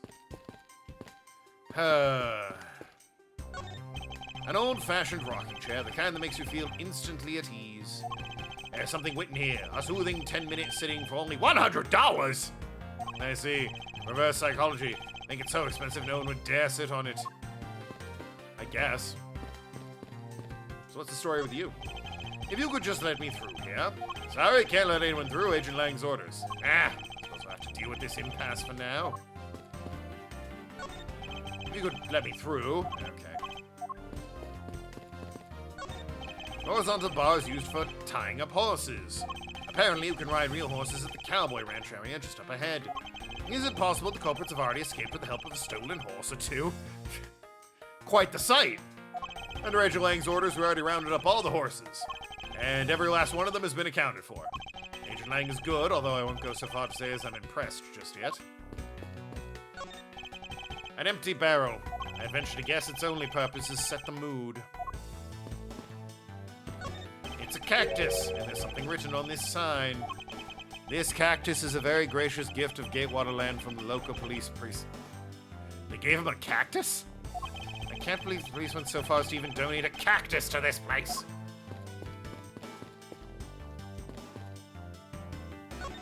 Some sort of tracks were left in the mud here thanks to the rain. They look like tire tracks. Too bad they're destroying the Wild West atmosphere they worked so hard to create. Tires on whatever made those properly got pretty muddy as well. Horses are painted on this garage door to complete the Wild West theme. They almost look like they're ready to jump into the real world and gallop away. Almost being the keyword. Think about this barrel. I highly doubt I'll find a clue in here, but I might as well check just to be sure. This barrel sure is heavy. You there, do you know what's inside this thing? It's the emergency water supply for putting out fires. Ah, I see. They certainly are well prepared. That would be heavy. Alright, Kay, what do you have to say? Man, I can't calmly do any stealing with all the detectives around. I suppose it's not easy when there's this many members of law enforcement in the vicinity. It's alright. It's not like I'm in a hurry to steal just any old thing. Which is it? Do you plan to steal something or not? Quite the mystery, this one. Maybe I should talk with her a bit more. So what are you going to do about your investigation into the kidnapping? Good question. Since Agent Lang holds authority to investigate this case now, this makes things a bit more complicated.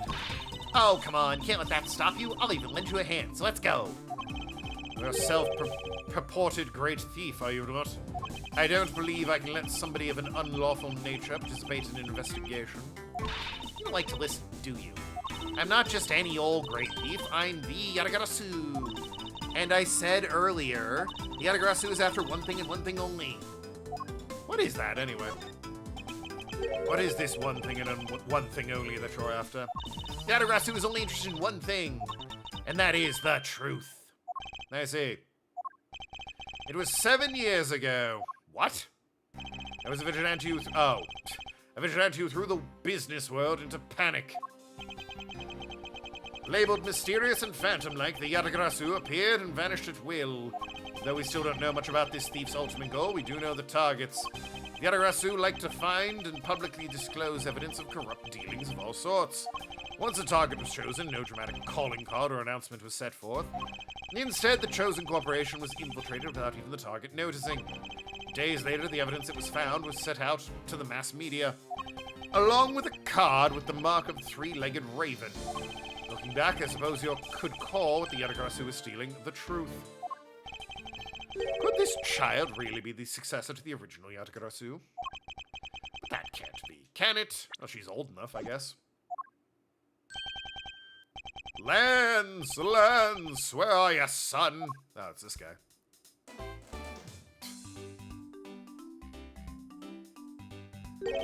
Mr. Amano? Oh, Miles, my boy. I'm sorry to involve you in such an affair just after you've returned. To you, Mr. Amano, I gladly offer my assistance.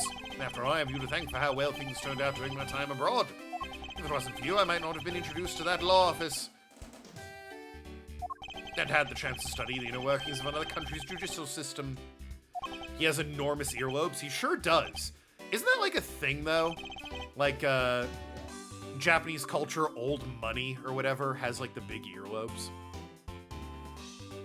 No, no, no. Think nothing of it. As you know, Manfred and I go way back. I consider a beloved disciple of his to be like one of my own blood. If you ever want to go overseas again, you need only ask. I can use my company's vast network to send you anywhere and at any time. So who's the old man? He is the father of the currently kidnapped Lance Amano, Ernest Amano. Now then, have you found my Lance yet, Miles? Please, I miss my poor boy dearly.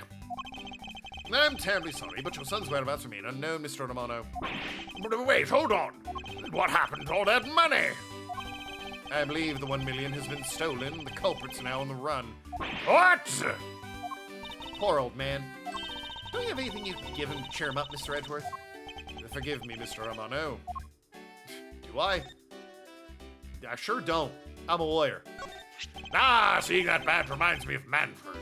Now, he was one fine prosecutor, you know, except for the assaults and the fake evidence and the doctoring courtroom outcomes, you know, and the murder, other than all that. The best of the best. Yes, I can't disagree with you there. I sense you don't really want to talk about him. How I feel about him, it's hard for me to be truthful about that with another person. Your hard continence. I don't know what you're thinking or feeling. He murdered your dad. What do you mean? Like, Armano, shut up. Sensitive bastard. Mark my words, I think you're Manfred's true successor. I really do. He has a daughter. And also, no, I'm not. Very rude of you, actually. Oh, I didn't talk about the first thing. My bad. I'm not familiar with Japanese culture. No, I've seen in other games that are, like, very obviously Japanese make and story focused. The older sort of nobility characters have, like, massive earlobes. Some of them... Well, that's also, think about Enel from One Piece. That dude had huge earlobes, but that was, like, he was a god was kind of his thing. It was like a holy man thing going on. I think that's, like, part of the earlobe thing. It, maybe old money's the wrong word, but it, like, denotes you as a person of reverence and holiness. Refresh my memory, what kind of person is Lance again? How will telling you about Lance help you get him back? Surprisingly, a lot can be deduced from a person's relationships and behavior. Very well then, Lance is my one and only son. He turned 21 this year. He's very much like me when I was his age, kind and very attractive. I'm sure women simply can't keep their hands off him. Okay, well, I'm not sure how this is relevant. Is there anything else about him you noticed of late? Now that you mention it, I haven't been able to get in contact with our butler, Oliver. Do we have a profile for Lance? We do not. But I'm gonna go ahead and say the butler did it. Your butler? Yes, his name is Oliver Deacon. He's been with our family for years now. He gets along well with Lance, so I thought maybe he would know where my son is. I was wondering if you could please tell me the details of the kidnapping one more time. No, it was yesterday. A call came to the house, and the receiver came to the sound of my son. Help me, Daddy! Sniff. I know this is tough, but please stay with me here, Mr. Romano. You don't understand. He hasn't called me Daddy in ages. He probably should continue to not do that. It was incredibly moving. I wish I had recorded him saying that. Okay, well that's...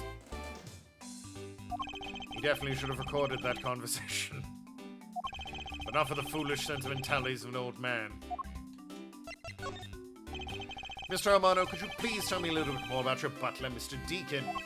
As a butler, he's outstanding. He even serves as Lance's personal private tutor. He took a brief leave recently, but even after it was over, I haven't been able to reach him. Oh, he did it. We still haven't spoken with him since his leave. What about his family and friends? They said they hadn't seen him. I've tried everything I could think of, Miles. Do you think it could have something to do with Lance's kidnapping? It's possible, but I can't say anything for sure quite yet. So even the person closest to the victim has gone missing. Oliver Deacon. Sounds like a name I had better keep in mind. Well done. Detective Gumshoe. Yes, sir. Let's begin our investigation. Even if the Interpol agent holds authority to head off this investigation, we can't allow ourselves to stand idly by twiddling our thumbs. I'm with you 100%, Mr. Edgeworth, sir. I, Dick Gumshoe, pledge to stick by your side through thick and thin. Mr. Romano, it was my fault the culprits escaped, which is why, with your blessing, I vow to return Lance to you myself. Oh, I've never seen you so passionate before, Miles. Good luck to you, my boy. All right, well, what are we waiting for? Let's do some investigating. If you think I'm losing you, pal, forget it. According to quick Google, large earlobes are considered auspicious, associated with wisdom, compassion, and something linked to Buddha's depiction. Yeah, there you go. What should we examine first? Thanks to Agent Lang, we can't leave the area. The culprits are here until very recently, which means we may be able to find some clues that will tell us how they escaped. Okay, let's get looking. Hey, you there! Who, me? What are you doing goofing off in a place like this? I was goofing off. I was about to help Mr. Edgeworth kick off his investigation. You imbecile! All precinct detectives now under Agent Lang's direct command. No way! I am not working for Wolf Boy. Mr. Edgeworth, can't you do something? I'm not exactly in a position to argue, seeing as how you are a member of the police.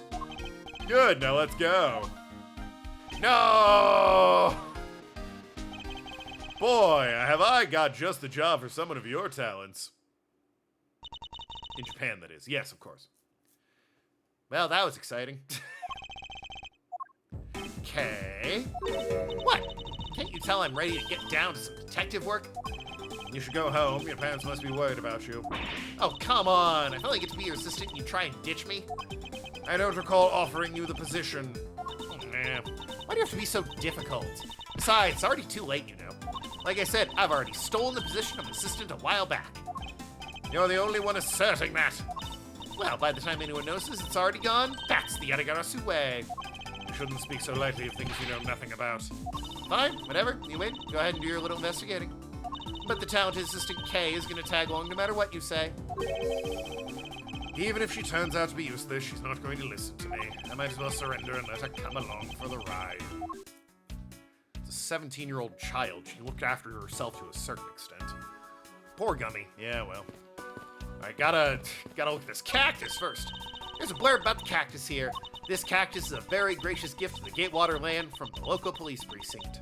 I can't believe the police went so far as to even donate a cactus to this place. The police department are running a cactus farm on this side. Just kidding. They wouldn't do something so silly. Actually, I have a vague impression I've seen a cactus farm at the precinct before. God, the cops in this universe suck so bad. Speaking of things that suck and are related to cops. Hey, it's the Blue Badger. Ah, getting the picture? Badger, get! Yep, there you go. I really don't understand why she's so excited over this badger hunt. Speaking of badgers, there's a person in there. We'll come to that in a second. It's an ad break, everyone. Which is great. It'll be time to check messages. Sorry for anyone watching on YouTube. Sorry for anyone who has to listen to this.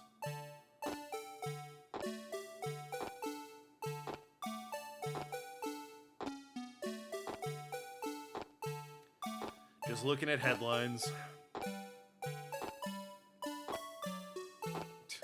God, this music.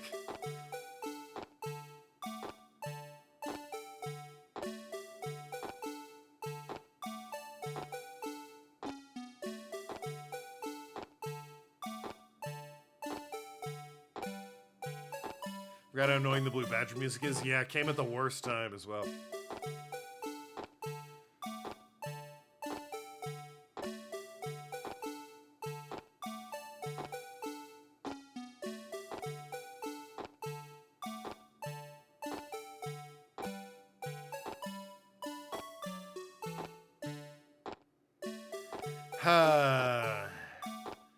Boy, I was looking to read some funny headlines, and if you can believe it, there's not a lot of funny headlines in the news right now.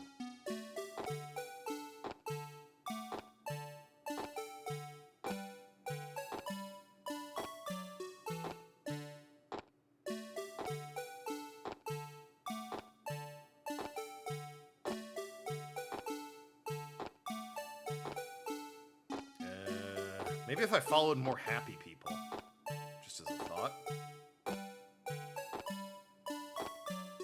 Try onion headlines, or something about RFK eating the blood of horseshoe crabs.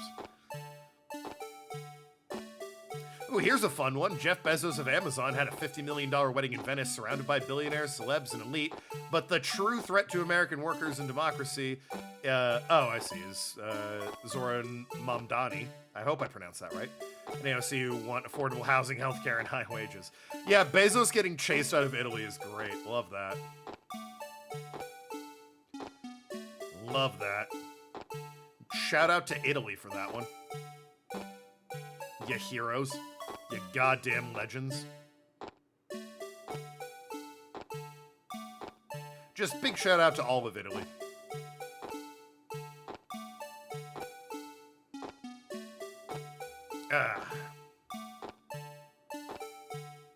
Couldn't be funnier.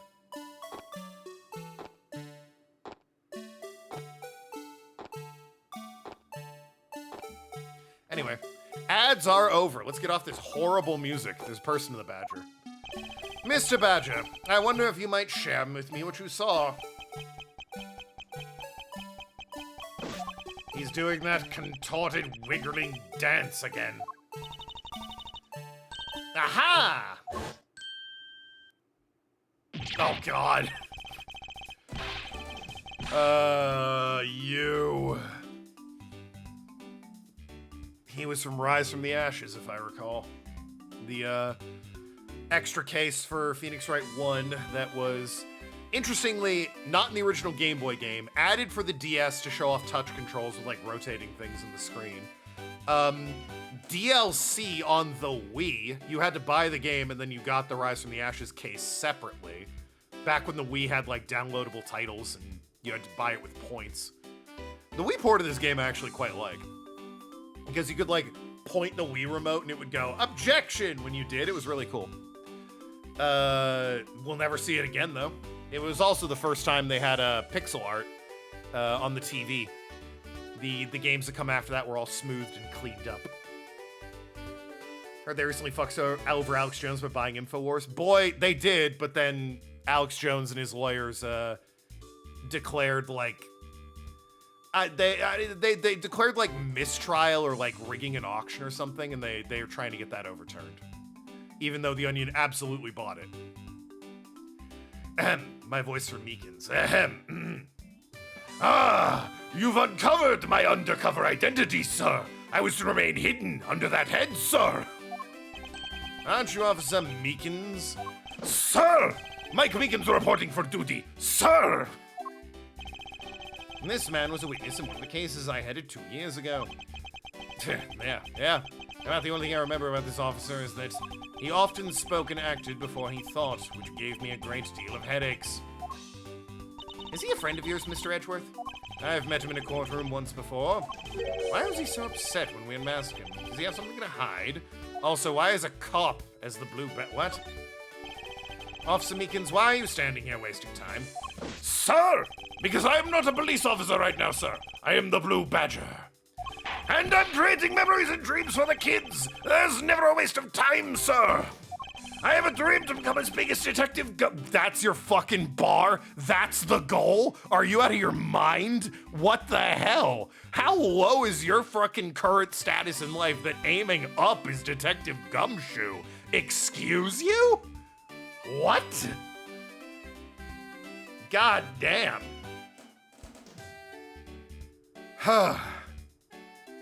Ahem. I have a dream to become as big as Detective Gumshoe, sir. I was patrolling this scorchingly boring beat until a little while ago, when the dispatch radio on my shoulder cracked and the kidnappers had escaped, sir. I thought maybe that was my shot at making detective, sir. I rushed over to join in, but when I got there was a sea of people already. And I couldn't spread my trademark friendliness and joy onto anyone. Didn't Meekins appear in previous case? Yeah, the Damon Gant one, Rise from the Ashes. I don't know if he's in any of the other games, honestly. Maybe, I think I might remember him from one of the 3DS ones. But, ages. Good thing Nathan's not here, otherwise he'd tell me all the times Meekins appeared, and I wouldn't be surprised by any of them. It would seem some people never change. He's looking up to Gummy, his life's a shit show. Yeah, like really. Why exactly are you in that ridiculous outfit? Sir! That's because, sir, I'm here to keep the visitors in good spirits, sir. But it's also right the fact that I am an officer on the trail of a kidnapper, sir. I see. Chulang's very wise to employ this sort of diversionary tactics. To be handed the role of the Blue Badger of all the different disguises, sir. It's such an honor. So how's the stakeout going there, Meekins? How long have you been standing out here, officer? Sir! For about 1 little hour, sir! That's around the time I woke up from being knocked out unconscious. And I've been here ever since, sir! If that's true, then it's possible Meekins saw the kidnappers escaping. However, sir, I must tell you I didn't see a thing, sir! I haven't asked you anything yet, officer. No. But I know you will, sir. He's hiding something from me. Officer Meekins, I insist you tell me more about your recent movements. Sir! I've been playing the Blue Badger this whole time, sir! And getting into it, sir! I'm discovering things about myself, sir! I don't want to know. I patrolled the park all while wearing this costume. And about 1 hour ago, I came over here, sir! I haven't seen any suspicious-looking people this whole time, sir! But I did see a badger, sir. A lone blue badger.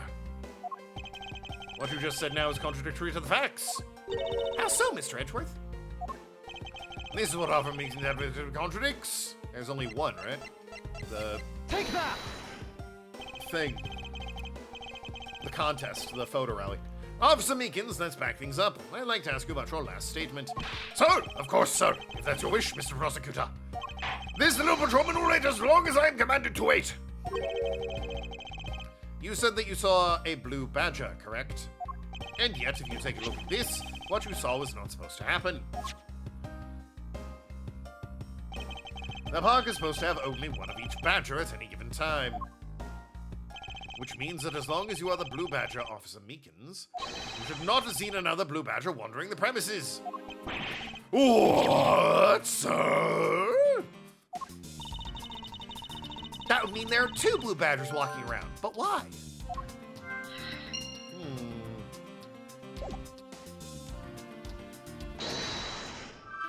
Costumes, the second blue badger. That's probably related, right? Like, just be fair. Yeah. The second blue badger that shouldn't exist. Clearly, the true identity of the person underneath is... Oh, I know. It's one of the kidnappers, right? A person wore a costume to get away. Well, yes.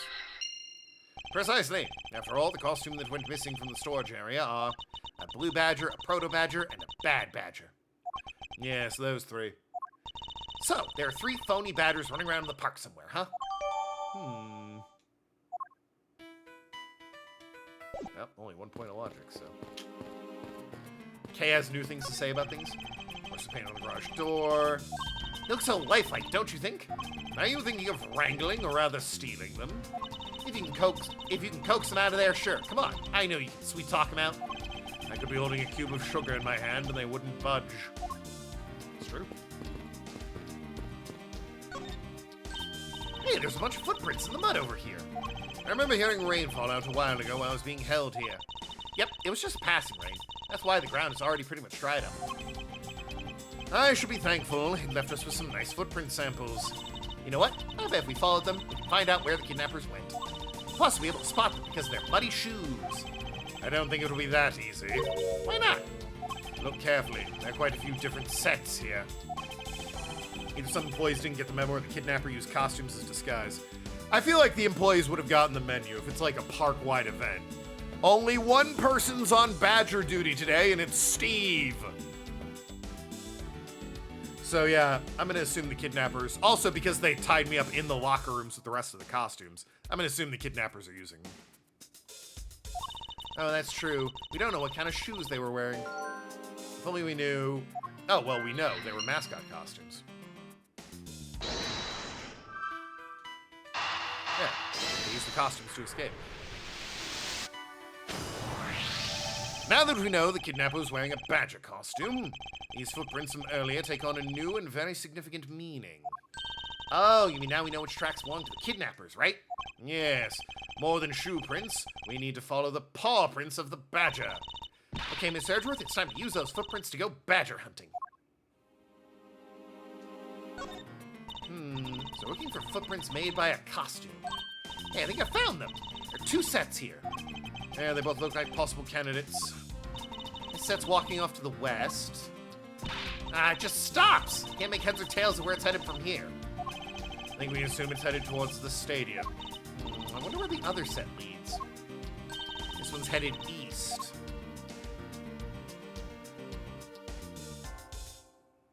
Is it Meekins? Huh?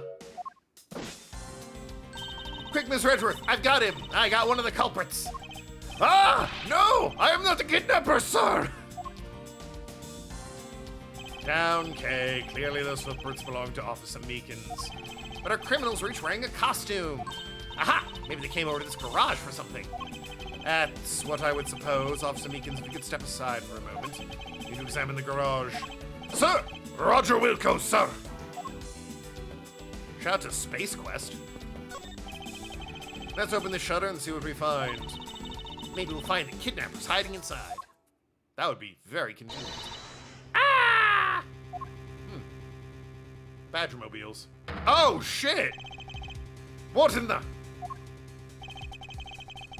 seem to have stumbled across a dead body. She must be in severe shock to have been the first to find it. Now then, who is this man? It's Oliver! Mr. Amano, are you saying this man? Yes, he's my butler. How could something like this have happened? Indeed, and why was Mr. Deacon here to begin with? Alright, so the butler and some other people kidnapped his son, and then they betrayed the butler and left his dead body here, I'm guessing. I'm gonna investigate this crime scene quickly before Lang or his men return. The kidnapper's footprints lead right to this garage, and right to a dead body. It's possible that one of the kidnappers is now a murder victim. In my cursory examination, I believe the man died of a fatal bullet wound. It would appear to be, yes. Sure, calm for someone who just found a body. That's hardly the first time he's seen one. It's surprising what one can become accustomed to in the span of 2 days. Well, rest until I've expected every suspicious-looking nook and cranny. Are we finally gonna have a guy who's clamped his fist shut over something? I guess not. What's a pendant? That's an unusually shaped pendant. Butler might not have done it this time. Well, then why is he here and dead? What is it? Is it something valuable? Seems to have regained some of her composure. It looks like a horse pendant. It's got an antique feel about it. It's really pretty. Hold on, this is made of platinum silver. Nice, it is worth something after all. Oh, and look, there's something written on the back. Colin Devore. It's his name. I think if you rearrange the letters, you can get Oliver Deacon from that. Yes, I believe you can. Colin Devore. What this man's name is.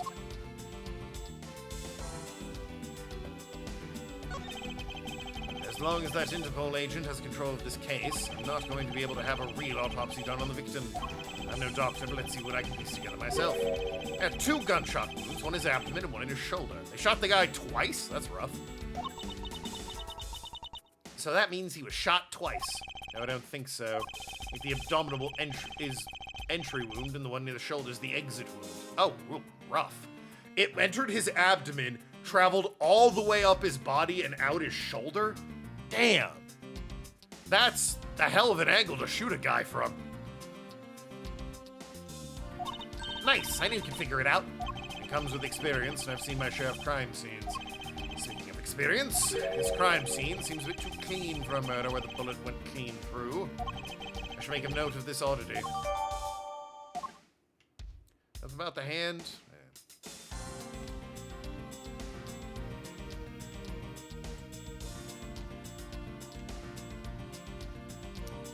What else? It's a weird angle to shoot a person. Yeah, right?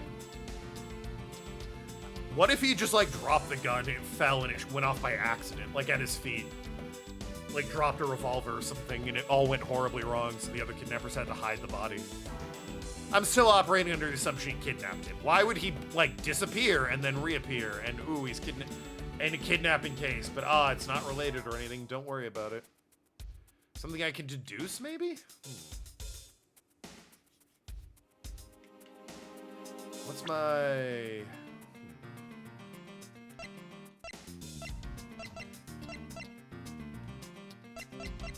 Not seeing anything there. Logic? Nope, just the one. Oh, no, wait. I do have logic. Oh, no. Nope.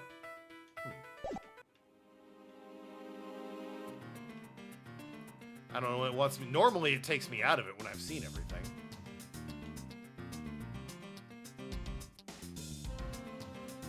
Huh. It was known to misfire, or he was shot by a really tall or really short person. Well, if the abdominal wound is the entry point, I'm gonna go with short. That guy's 24. Jeez, that guy's 50? Good God. He's rough for 50.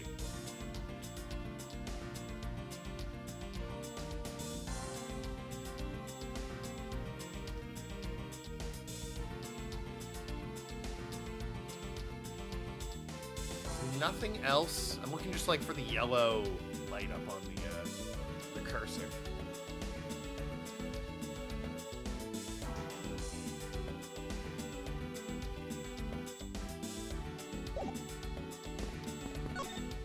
Now there's something else. Won't rest until examined everything.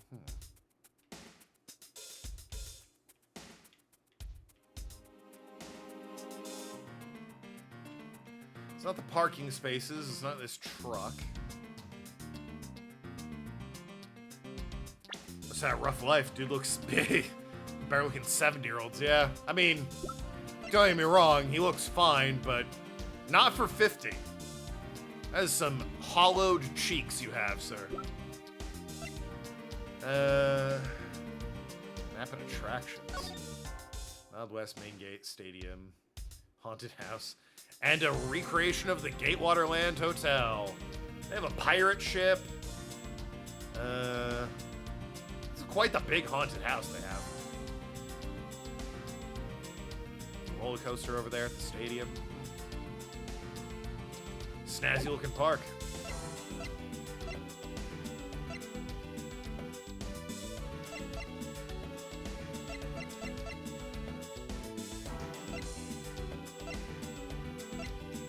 I'm not sure what they want me to look at. I can't find anything else here.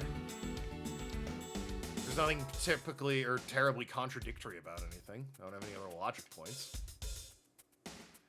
Did I get the pendant as, 850, pending autopsy, preliminary findings in your shoulder. Nice fact, the final bullet wound when cleans her body is very little blood.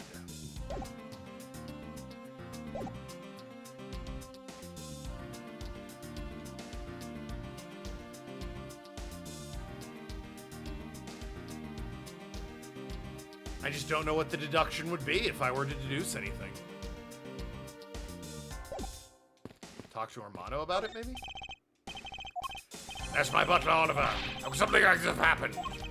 Indeed, and why was Deacon here to begin with? I can look at the car this way. What a peculiar car. Yeah, from the looks of it, must be the Blue Badger Mobile. God, they are called Badger Mobiles.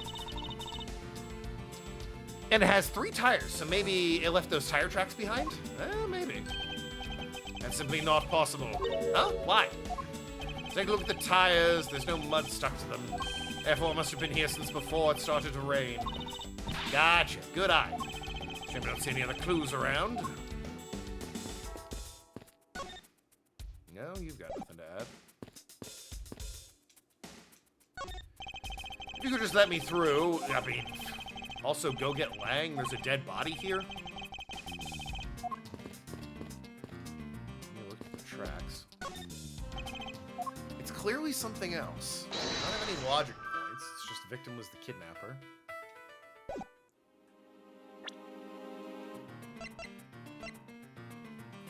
Awesome birds and body and head. Whole Badger family. Stolen costumes.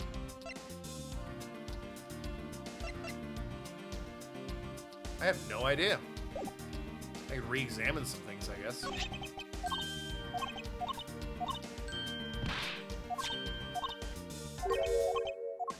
Oh, wait.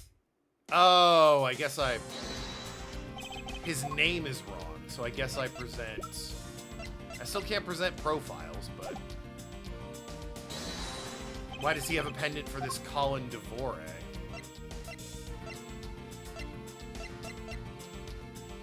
Do I present just this? Eureka! Yeah, okay, that was a bit silly. I had to present the thing I was looking at his pendant. Alright, whatever. There's something not right about the name on the pendant. I wish I could just present profiles. That would have made it way easier. The victim in the Amano family butler, but his name is Oliver Deacon. But the name of the pendant is Colin Devore. I wonder what's up with that. I don't know, but I think we've hit upon an important piece of information. There you go. Jeez. All we had to do. Can't even lose overtaking the Badger Mobile. I'd rather die. Is this his mom, maybe? Lance, where are you, sweetie? Sweetums. I hope that's not his mom. She looks quite young. Excuse me, but you are. Ba-bum.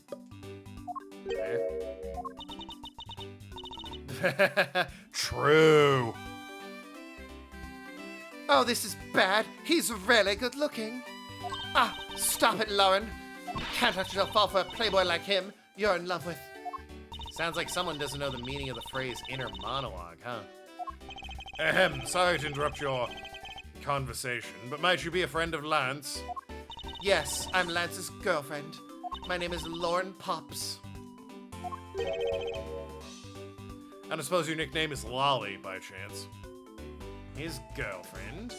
Oh, it's not like that. We're more like friends, and we're not lovers or anything. We haven't gotten that far yet. But I guess that's how people are gonna say it, so I should just accept it. I even got this ring as a present from Lance. That's a ring pop. What asshole would give his significant other a ring pop instead of a real ring? Unbelievable. 19? How old's Lance? 21, okay, that's fine. Ha! You know who she reminds me of? A cartoon character. May I inquire as to why you're here? Thought that was candy? I mean, it's a ring pop, right? So. I haven't been able to get in contact with Lance lately. And I began to get really worried. Sob. I looked everywhere for him, and then I heard about the kidnapping, so I came here. Wow, you're really strong for having made it through all this by yourself. Is it true? Has Lance really been kidnapped? No one is supposed to know, but yes, it's true. Oh, Lance. I can't believe you've been spirited away. I wonder how you're doing right now. Looks like she's gone back to the fair maiden in love routine. So, Mr. Edgeworth, where do we go from here? Well, we found a body, so we should look into the murder. Oh, look who it is. My men brought me up to speed over the radio. And I have to say, you really should have called. I heard you found something very intriguing. I have nothing to hide, Agent Lang. It's exactly what you see before you. I'll take it from here. Yep, that guy's really dead. Nothing gets by you. Hey, you waiting for an invitation. Hurry up and detain the suspect now. Suspect? Who? Meekins. Officer Meekins, is it? You're coming with us. What? Sir! I had nothing to do with it, sir! Agent Lang, don't you think you're being a bit rash? Do you even have a good reason to suspect Officer Meekins? I leave that kind of stuff to you prosecutors. It's your job after all. Like I said earlier, the crime scene isn't as forgiving as your precious courtroom. So you just arrest willy-nilly? That's your answer. I know you like your logic and your reasoning. But that sort of impractical fluff has no need here in the field. You're not very good at your job, are you? Is the reason you have the highest arrest rate because you just arrest everyone you meet? All you have to do is arrest suspicious person after suspicious person. That's how you eliminate crime from the streets. All right, Hydra, calm down. That's also precisely how you unnecessarily arrest innocent people by mistake. Innocent people. Nonsense. There's no such thing as an innocent person. We've all got a blemish or two in our hearts. That's tyranny. I won't allow such a thing to go unchecked before my eyes. So in addition to being an Interpol agent, he's an ICE agent. Interesting. Too bad you don't call the shots around here. As I have sworn to uphold laws in this land, I cannot allow you to take this man in. That you would arrest a man on false charges without even conducting an investigation. Have you no honor as a member of law enforcement? How dare you speak so disrespectfully to our Sifu? Hold it! Ha ha ha ha ha! You amuse me, Mr. Prosecutor.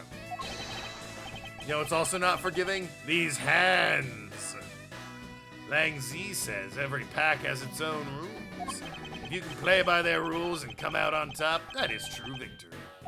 All right, I'll give you a bit of a laws a fair shake. I'll listen to your laws. I'll show you just how much investigating I've done. Through my line of logic. Lang thinks Meekins killed this guy. I don't know if he's ever met Meekins, but anyone who has is going to assume that's not at all possible. Shilong Lang's logic. I've seen a lot of bodies like this one being carted off in my time. I can say it was shot in a single glance, but even you figured out that much, right? With the current gun laws, it's not exactly easy to get your hands on a gun. Okay, so we're clearly not in America, I see. Not unless you're a member of law enforcement like Meekins, isn't that right? That is a terrible photo of the Bad Badger back there. Also, $9 million reward is pretty good. That is your reasoning. Solid as a rock. It's based on the philosophy of detainment. What's this philosophy of detainment? You don't know? In that case, pay attention, girlie. In my country, the criminals have a saying. Beware of the wolf. Why the wolf? Because in my language, lang means wolf, and you don't mess with me or my pack. Whoops, sorry. As for detainment philosophy, its father is my honorable ancestor, Lang Z. You think I'd have heard of him and his teachings if he's that famous? You think Meekins killed a dude? Was he dropped on his head? Well, he is a foreigner. He doesn't really know Meekins that well. Lang Z developed it as he worked to lock criminals away thousands of years ago. To this day, Zangfa police still train its recruits using his philosophies. Thousands of years ago? That makes your story about as believable as a fairy tale. Humph! Anything wears down and breaks over time. Do you really believe something is ancient that can be applied to today's world? You want to put it to the test? The rebuttal. A lot of bodies like this one. Hold it! So what can you tell me about the body? A lot. Even without an autopsy, I have my ways. I teach you the basics of forensics along with detention philosophy. Oh, then you wouldn't mind telling me a little of what you figured out, correct? You were shot, but even you figured out that much. Hold it! Yes, I think anyone who saw the bullet wounds would come to the same conclusion. Not so fast! Don't pat yourself on the back yet. What's that supposed to mean? Like they just has this woman on standby to give him scrolls. Lang Z says, search where the water is deepest. You have to keep your eyes on the big fish that lurks in the depths, which is the killer. Is that right?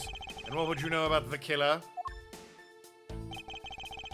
Current gun laws, it's not easy to get your hands on a gun. It's actually extremely Hold easy, it. depending on where you are in this country. You've studied a little of our laws. Studied? Who needs to study what every child on a street corner already knows? It's that Sheena. The Federal Firearms Restriction Act. That's it. The FFRA. I hear it's not easy to get a gun these days. Boy, wouldn't that be smart to have. Well. What a fantasy. Interesting, that woman is the one in charge of keeping track of the information. She's a member of law enforcement like Meekins, isn't that right? Hold it!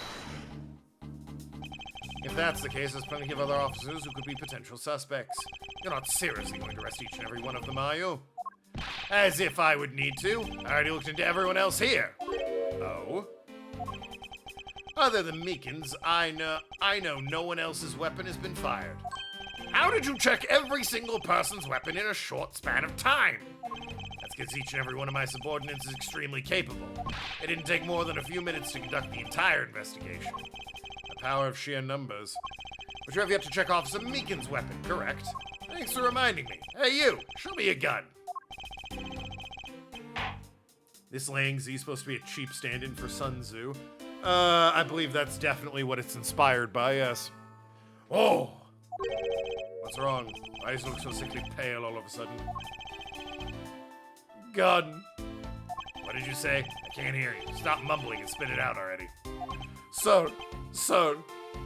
I lost my gun, sir! How could you be so irresponsible? In the end, looks like you're still the only suspect we got. You're the one who waited here outside this garage to ambush and kill the victim. So you think that Officer Meekins waited here to kill the victim, do you, Lang? I think that little accusation deserves a lot more scrutiny. Officer Meekins ambushed the victim in this garage and killed him here with the gun. Hold it! You mean to tell me the murder occurred here in this garage? Awful. There's not a lot of blood, as it turns out. From the fact the suspect was found almost next to where the body was found, I'd say it's pretty obvious that this is the crime scene. Lang Z says a criminal always returns to the scene of the crime. Hey, finally a quote even I've heard of before. Furthermore, Lang Z says... Shit, remind me? Thank you. Successfully investigations are a result of multiple returns to a crime scene. Looks like neither detective nor criminal have changed their ways over the millenniums. So it's the kind of conclusion the philosophy of detainment can lead you to. I don't get it, Mr. Edgeworth. Why on earth are you putting yourself in line for Meekins? It's not that I particularly care about what happens to Officer Meekins. What? However, I can't simply stand by while Agent Lang ignores our country's laws. Shilong Lang. Just what sort of investigator are you? Alright, so it's the, here with the gun, yeah. It's gotta be, here, right? Because there's not a lot of blood on the scene. Objection! Made a point of that earlier. Unfortunately for you, Agent Lang, that is simply not possible. What do you mean? You've seen the crime scene for yourself, and while you were looking, did you not think to yourself it was a little too clean? Hiya! Not much blood, and you've got a gunshot murder occurred in broad daylight in a theme park. Someone would have heard the gunshot. Well, shut up. We're in the old West world. They might have thought it was background gunshot. Did you notice? So you did notice that there was too little blood. Do you still wish to claim Officer Meekins is committing the murder here? Because this isn't the crime scene, and if it was, your men who led you to think it was. And then I suggest you leave this case to local police and set the record straight. Not bad. I see your logic can be just as sound as mine. More so, I would argue. In that case, let me ask you this. Don't you think it's weird that Officer here was hanging out around in the first place? Weird? How so? Your squad's not even supposed to be in this area, right? What were you doing neglecting your duties and loafing around here? Don't you dare give me some lame excuse like I found myself taking a walk. But sir, fucking Christ. I really did take a walk, sir. You're a disgrace. How dare you take your pack obligations so lightly? Officer Meekins is looking extremely meek. Is he hiding something? Mr. Edgeworth, please, sir. Save me the way you did earlier, please, sir. Officer Meekins, please give us a detailed account of what happened. Sir, not you too. I am starving. I need to order food after this because I am so hungry. It's true, sir. I wasn't assigned to the area, sir. I was told to check every square inch of the main gate, sir. I also went looking for the kidnappers while setting dreams in a blue Badger-mobile, sir. What? But I got completely caught up in my role selling dreams to children, sir. Before I knew it, I found myself here in this area, sir. What is this blue Badger-mobile? It is a moving store on wheels that sells sweet dreams and merchandise, sir. The Blue Badger-mobile is just a roaming souvenir shop? Bit lame when you put it that way. Sir, I swear I was chasing the kidnappers down when I was being a good dream merchant. He seems rather worked up, even more than his usual hyperactive self. He sure seems sure of what he's saying. Can you try to calm down and lower your voice to a more reasonable level, officer? Sir! Roger, sir. All right. I'll assign the area. Hold it! All right, then where were you assigned to? I was assigned to the main gate, sir. You must mean the area with the bridge and the outrageous fountain. Okay, then why are you here in the Wild Wild West area? That's because of a very deep reason, ma'am. Ma'am? She's 17. Or something now with prep to lose time's gonna be a while before food arrives. Might as well kill birds with one stone. I could, but I also want to leave and get, like, some alcohol after this. And I don't want the food to arrive while I'm out. Because I want to eat it hot and fresh when it gets here, you know? I'll probably order the food, then run out and get alcohol, and then come back, and they'll probably be right about times for the food to arrive. They'll check every square inch of the main Hold gate. it! Describe for me how you conducted your investigation. Yes, sir. Well, first I made sure there were no suspicious-looking people in the area, sir. But the only people that seemed to gather around me were little girls, sir. What'd you expect when you're dressed like the Blue Badger? The Blue Badger is popular with girls? Alright. I thought I had no choice at that point, sir. So, You're looking for the kidnappers while selling dreams in the Blue Badger mobile. Hold it! Selling dreams? What exactly do you mean by selling dreams? sir, the Blue Badgermobile is where dreams are collected. What? Sweetness like you've never known except in dreams, ma'am. Like innocence drops. And bitterness found only in nightmares, ma'am. Like guilty jawbreakers. Selling those as I push the Blue Badgermobile along is my sworn duty, ma'am. I'm sorry, did you push it? You weren't driving it? Got completely caught in my role of selling dreams to children. Seems like Hold drugs. it! I don't know, Meekins is just an idiot. Everything you say really needs to be taken with a grain of salt. You completely forgot to look for the kidnapper. No, sir. Of course not, sir. I would never do something like that, sir.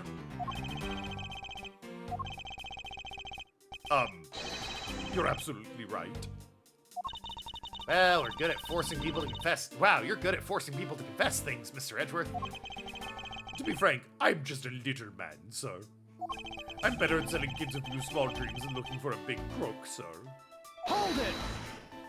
Enough wallowing in your own self-pity. Let's return to your testimony. Yes, sir. Before I knew it, I found myself in this area. Hold it! How did you wind up all the way over here? I was in the middle of a sea of kids, sir. But one of the kids decided to challenge me to a fight, sir. Are you real?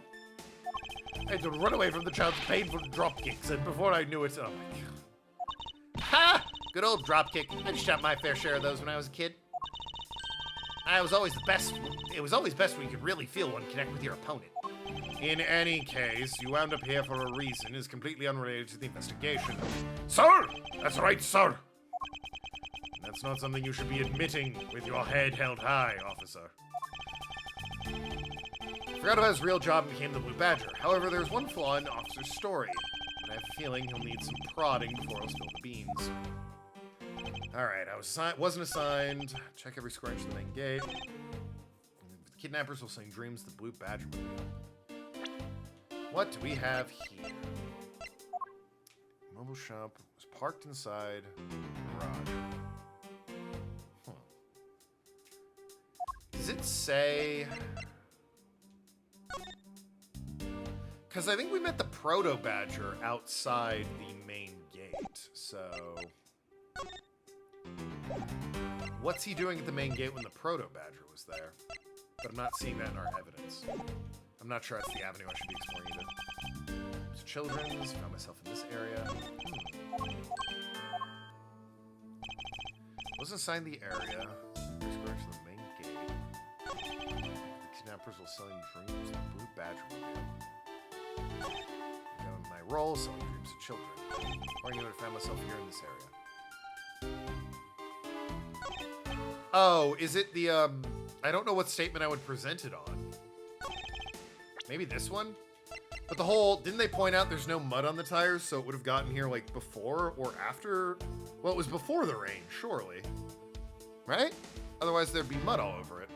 Even after the rain, the mud lingers, right?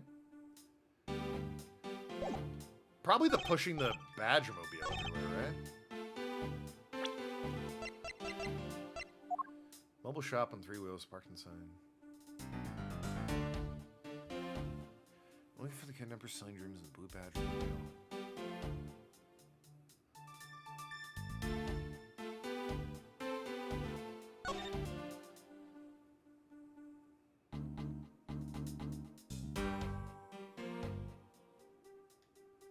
I mean, it is the Blue Badger mobile.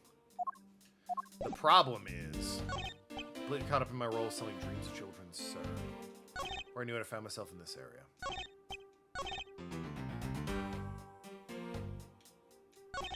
Once again, I think the the big issue is that there's only supposed to be one, so why were they double assigned, the Proto Badger and this guy? But I don't have, like... Maybe I do? There is the rally, right? It says only one? And the Proto Badger was at the gate, so... I remember because it was horrifying to look at.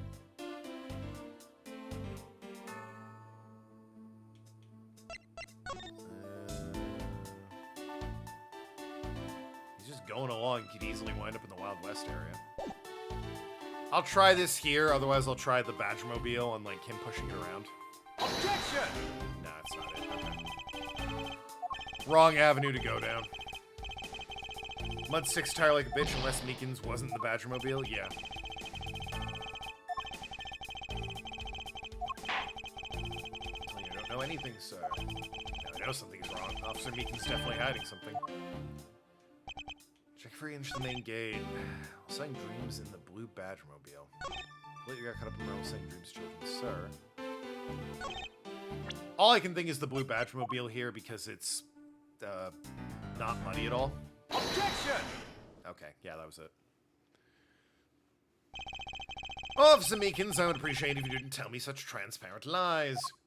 Sir? I'm lying, sir? Yes, you are. If you were really out there selling dreams with the blue Badgermobile until recently, then what is it doing here inside the garage? Ah! Actually, I just lost track, sir. Lost track of what? By the time I realized it, the blue Badgermobile was nowhere to be found, sir. Which would mean it was perhaps stolen. And that's when I came back to this area, thinking maybe it was in the garage, sir. That's when you found me, Mr. Edgeworth, sir. Not so fast! A likely story. Who do you think's gonna buy such a convenient tale as that? And what exactly is so convenient about his story? The car getting stolen. It's completely unbelievable even for a cover story. But I think we can assume the car was used all right to move the dead body. What? Killed the victim at some distant location, Officer Meekins. Then you used the blue Badgermobile to transport it all the way here. Doing all these voices is really, like, wrecking my throat right now. You're coming with me. But it wasn't me, sir! The killer, sir! It wasn't me, sir! Agent Lang, wait. What do you want now? We still don't know where the real scene of the crime is. You can't say we know all the facts of this case, let alone the truth. I told you, truth, schmooth, I couldn't care less. Our job is to catch the crook. You'll find out your precious truth after we arrest this guy and take him in. Right, but if you're wrong, what then? That's the job of you prosecutors in your fancy courts with your logic. As for us, we don't have that kind of time to waste. You boorish buffoon! I think you'll need to leave. What? We need to get the body to an autopsy, and you guys are getting in the way. You'd interfere with another one of my investigations? You know, let's not forget who holds the actual authority to conduct investigations here. He's so cool. Yeah, right? The way he flagrantly ignores law and disregards truth. And due process. I'm afraid the one doing the interpreting is you, my ignorant little pretty boy. Yeah. Now be a good fancy boy and get out of my sight. If you don't, I'll arrest you for obstruction of justice. Well, that's rude. To be continued. What a great time to be continued. It's the end of the stream. My voice is like British buffoon. Yeah, as Edgeworth said. I believe he said boorish, but, you know, whatever. Not wrong. Not beating that allegation. Anyway, love you all. Be good people. I will be back Sunday with Dragon Commander, where I don't have to do voices. They're doing most of the work there. Also, I will say, next week, after Monday, I'm going to be gone again until Monday. My family is getting together out of state for like a 4th of July family reunion-esque thing. Day off from work, so everyone's going down to the beach. So, yeah. I know I've been taking a lot of breaks, what with Japan and then my car exploding and now this. This should be the last break for a while. There's going to be a break next week. I won't be streaming again. I'm streaming, obviously, Monday and Sunday. But then my next stream is going to be Monday again.